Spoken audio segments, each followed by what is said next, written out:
0 calories ಅಲ್ಲಿ ಇದ್ರೆ 10 ದಿನ ಇರಬೇಕು. 10 ದಿನ ರೈಸೇ ಮುಟ್ಟಲ್ಲ. ಸುಮಾರು ನ್ಯಾಚುರಲ್ ಅಟ್ಲೀಸ್ಟ್ ಒಂದ್ 3 kg ತಗೋಬರ್ಬೇಕಂದ್ರೆ 1 ವರ್ಷ ಮಾಡ್ಬೇಕು ಸರ್. ಪ್ರಾಪರ್ ಡಯಟ್ ಆಗಿರ್ಬೇಕು. ಆಫ್ ಸೀಸನ್ ಎಲ್ಲ ಪ್ರಾಪರ್ ಆಗಿದ್ರೇನೆ ನಾವು ಮಸಲ್ಸ್ ಬಿಲ್ಡ್ ಮಾಡಕ್ ಆಗೋದು. ನಾವೇನೋ ಸಿಕ್ಕಿ ಬಗ್ಗೆ ಕಬಾಬು, ಈ ಬರ್ಗರ್, ಪಿಜ್ಜಾ ಎಲ್ಲ ತಿನ್ಕೊಂಡಿದ್ರೆ ನಮ್ಗೆ ಸರ್ ಅವ್ರ ಕೋಚಿಂಗ್ ಪಾಯಿಂಟ್ ಜಾಸ್ತಿ. ಎಲ್ಲ ಪ್ರತಿಯೊಬ್ಬ ಅಥ್ಲೆಟಿಗೂ ಕೋಚ್ ಇರಲೇಬೇಕು. ಕೋಚ್ ಇಲ್ದಿರ ನಾವೇನು ಮಾಡಲ್ಲ.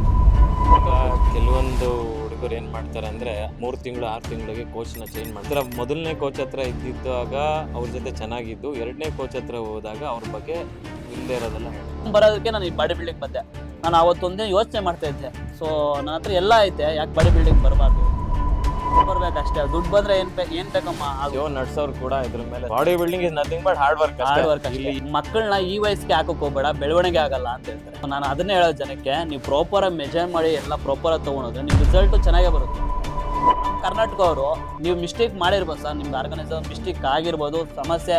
ಸೊ ಒಂದು ಶೋ ಮಾಡ್ಬೇಕಂದ್ರೆ 101 ಸಮಸ್ಯೆ ಇರುತ್ತೆ, ಬರುತ್ತೆ. ಸೊ ನಮ್ಮ ಕರ್ನಾಟಕವರೇ ಅವ್ರು ವಿಡಿಯೋ ಮಾಡಿ ಅದನ್ನೇ ಪಬ್ಲಿಸಿಟಿ ಮಾಡಿ ನಿಮ್ಮನ್ನು ತುಳಿಬೇಕು. ಅವ್ರು ಇದ್ರಲ್ಲೇನೋ ಗೊತ್ತಾಗುತ್ತಲ್ಲ. ಒಂದು ಕಪಲ್ ಅಂತ ಬಂದಾಗ ಗಂಡ ಹೆಂಡತಿ ಅನ್ನೋ ರಿಲೇಶನ್ಶಿಪ್ ಅಲ್ಲಿ ಅಂಡರ್ಸ್ಟ್ಯಾಂಡಿಂಗ್ ಮಾಡ್ಕೊಂಡ್ರೆ ತುಂಬಾ ಚೆನ್ನಾಗಿ ಹೋಗುತ್ತೆ. ಅವಾಗ ಗಂಡು ಅಚೀವ್ ಮಾಡ್ಬೋದು, ವೈಫು ಕೂಡ ಅಚೀವ್ ಮಾಡ್ಬೋದು ಅವ್ರ ಇಂಟ್ರೆಸ್ಟ್ ಇರೋಂಥ ಫೀಲ್ಡ್ ಅಲ್ಲಿ.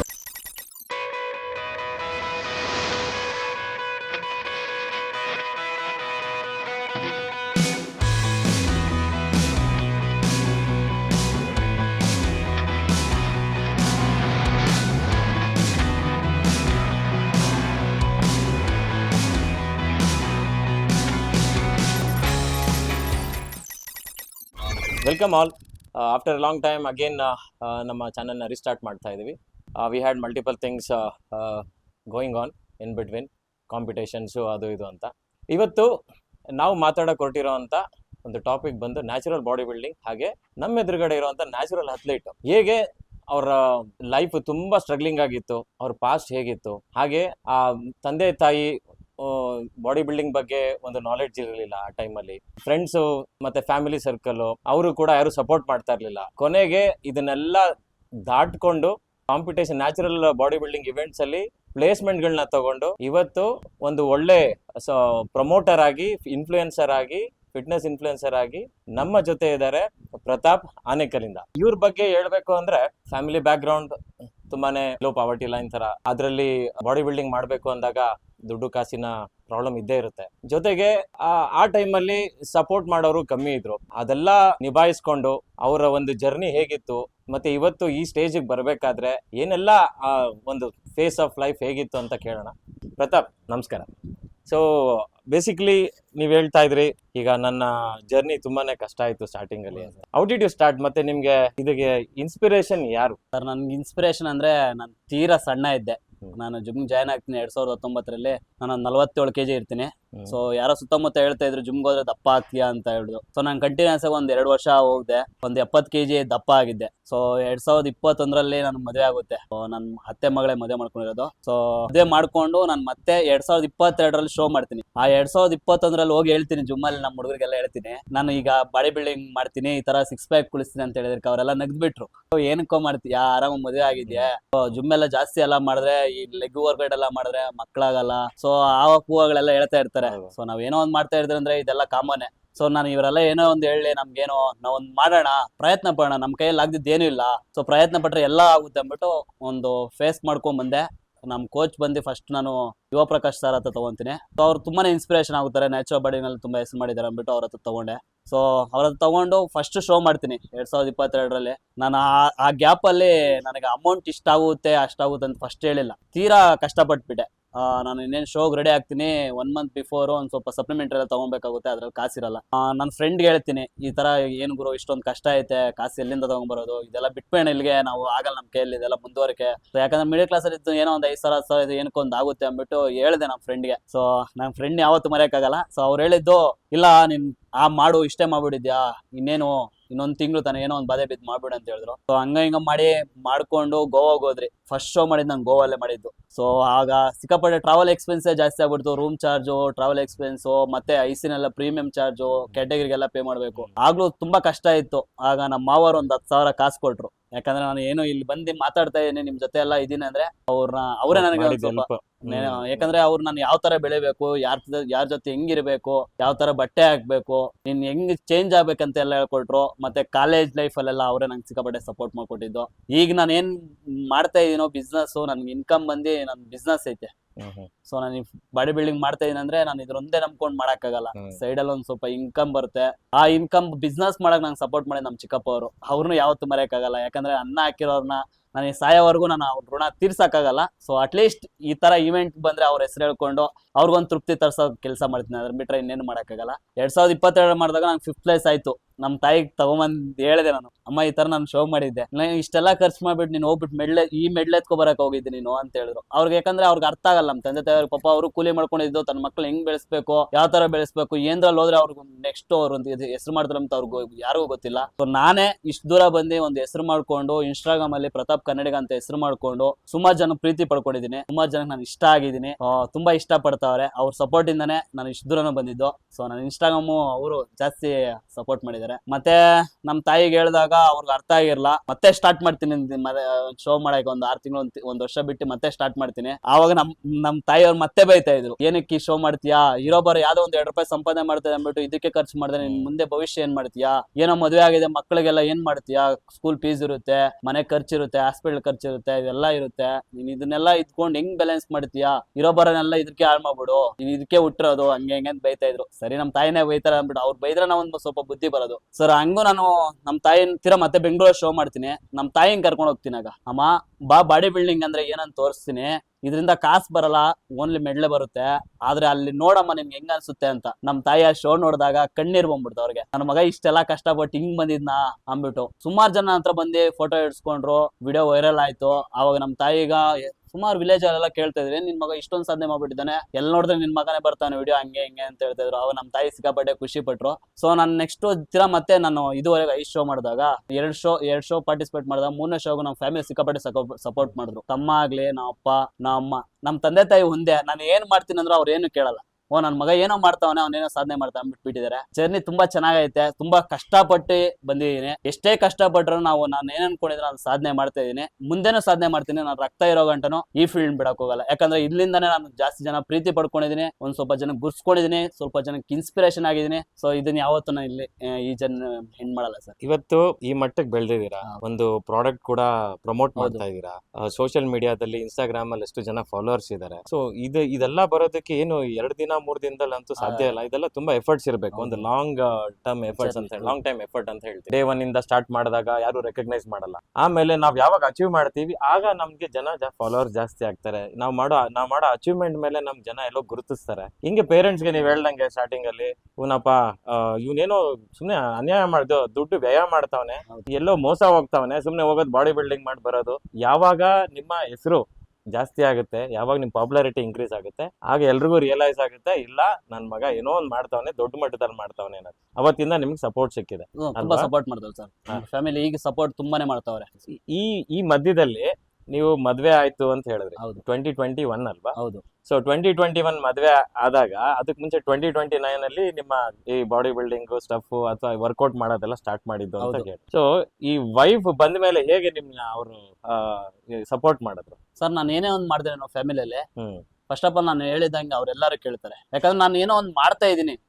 ಸೊ ಅವ್ರ ಸಪೋರ್ಟ್ ವೈಫ್ ಸಿಕ್ಕಾಪಟ್ಟೆ ಸಪೋರ್ಟ್ ಮಾಡಿದ್ರು. ಸೊ ಯಾಕಂದ್ರೆ ಬೇರೆಯವ್ರ ವೈಫ್ ಎಲ್ಲ ಬಿಟ್ರೆ ಜುಮ್ ಕಳಿಸ್ತಾನಿಲ್ಲ. ಸೊ ಯಾಕಂದ್ರೆ ನನ್ ಇನ್ಸಿಡೆಂಟ್ ನನ್ ಸುತ್ತಮುತ್ತ ಅವ್ರು ನೋಡಿದೀನಿ. ಅವರೆಲ್ಲ ಮದುವೆ ಆಗಿ ಜುಮ್ಗೆ ಏನಾರು ಬರ್ತಾ ಇದ್ರೆ ನೀನ್ ಏನಕ್ಕೆ ಹೋಗ್ತೀಯಾ, ನನ್ಗೆ ಗೊತ್ತು ಎಲ್ಲ ಅಂದ್ಬಿಟ್ಟು ಸುಮ್ನೆ ಸ್ವಲ್ಪ ಗಲಾಟೆ ಆಗೋದು ಅದೆಲ್ಲ ಇರುತ್ತೆ. ಆತರ ನನ್ ವೈಫ್ ಯಾವ್ದೋ ಏನು ಮಾಡಿಲ್ಲ. ಸೊ ನಾನು ಅದೇ ತರನೇ ಅವ್ರು ನೋಡ್ಕೊಂತ ಇದ್ರೆ, ಅವ್ರು ನನ್ನ ಅದೇ ತರ ನೋಡ್ಕೊಂತವ್ರೆ. ತುಂಬಾ ಚೆನ್ನಾಗೈತೆ ಸರ್. ಎಕ್ಸಾಕ್ಟ್ಲಿ. ಈಗ ಒಂದು ಕಪಲ್ ಅಂತ ಬಂದಾಗ ಗಂಡ ಹೆಂಡತಿ ಅನ್ನೋ ರಿಲೇಶನ್ಶಿಪ್ ಅಲ್ಲಿ ಅಂಡರ್ಸ್ಟ್ಯಾಂಡಿಂಗ್ ಮಾಡ್ಕೊಂಡ್ರೆ ತುಂಬಾ ಚೆನ್ನಾಗಿ ಹೋಗುತ್ತೆ. ಅವಾಗ ಹಸ್ಬೆಂಡ್ ಅಚೀವ್ ಮಾಡಬಹುದು, ವೈಫ್ ಕೂಡ ಅಚೀವ್ ಮಾಡಬಹುದು ಅವ್ರ ಇಂಟ್ರೆಸ್ಟ್ ಇರೋಂತ ಫೀಲ್ಡ್ ಅಲ್ಲಿ. ಅದು ನಿಮ್ಮ ಒಂದು ಲೈಫ್ ಅಲ್ಲಿ ಆಕ್ಚುಲಿ ನಿಮಗೆ ನಿಮ್ಮ ಅರ್ಥ ಮಾಡ್ಕೊಳ್ಳೋಂತ ವೈಫ್ ಬಂದು ನಿಮ್ಗೆ ಸಪೋರ್ಟ್ ಮಾಡಿದ್ದಾರೆ. ಅದ್ ಆಕ್ಚುಲಿ ಎಲ್ರು ಕೂಡ ಇದೊಂದು ಎಕ್ಸಾಂಪಲ್ ಆಗಿ ತಗೊಂಡು ತಮ್ಮ ಈ ಹಸ್ಬೆಂಡ್ ಆಗ್ಲಿ ವೈಫ್ ಆಗ್ಲಿ ಏನಾದ್ರು ಅಚೀವ್ಮೆಂಟ್ ಮಾಡ್ತಾರೆ ಅಂದ್ರೆ ದಯವಿಟ್ಟು ಅವ್ರ ಜೊತೆ ನಿಂತ್ಕೊಳ್ಳಿ. ಯಾಕಂದ್ರೆ ಮೊದಲನೇ ಸಲ ಫೇಲ್ಯೂರ್ ಆಗ್ಬೋದು, 2ನೇ ಸಲ ಫೇಲ್ಯೂರ್ ಆಗ್ಬೋದು, 3ನೇ ಸಲ ಆಗೋದಿಲ್ಲ ಅಲ್ವಾ? ಅದು ಒಂದಲ್ಲ ಒಂದ್ ದಿನ ಅದು ಪ್ರತಿಫಲ ಇದ್ದೇ ಇರುತ್ತೆ. ಸೊ ಹಾಗೆ ನಿಮ್ಮ ವೈಫ್ ಅವರು ಸ್ಟಾರ್ಟಿಂಗ್ ಅಲ್ಲಿ ಮದ್ವೆ ಎಲ್ಲ ಆದಾಗ ಎಲ್ಲೋ ಒಂದ್ ಕಡೆ ನೀವ್ ಹೇಳಿದ್ರಿ ಲೆಗ್ಸ್ ವರ್ಕೌಟ್ ಮಾಡಿದ್ರೆ ಮಕ್ಳಾಗಲ್ಲ, ಇದೆಲ್ಲ ತುಂಬಾ ಮಿಕ್ಸ್ ನಡೀತಾ ಇದೆ.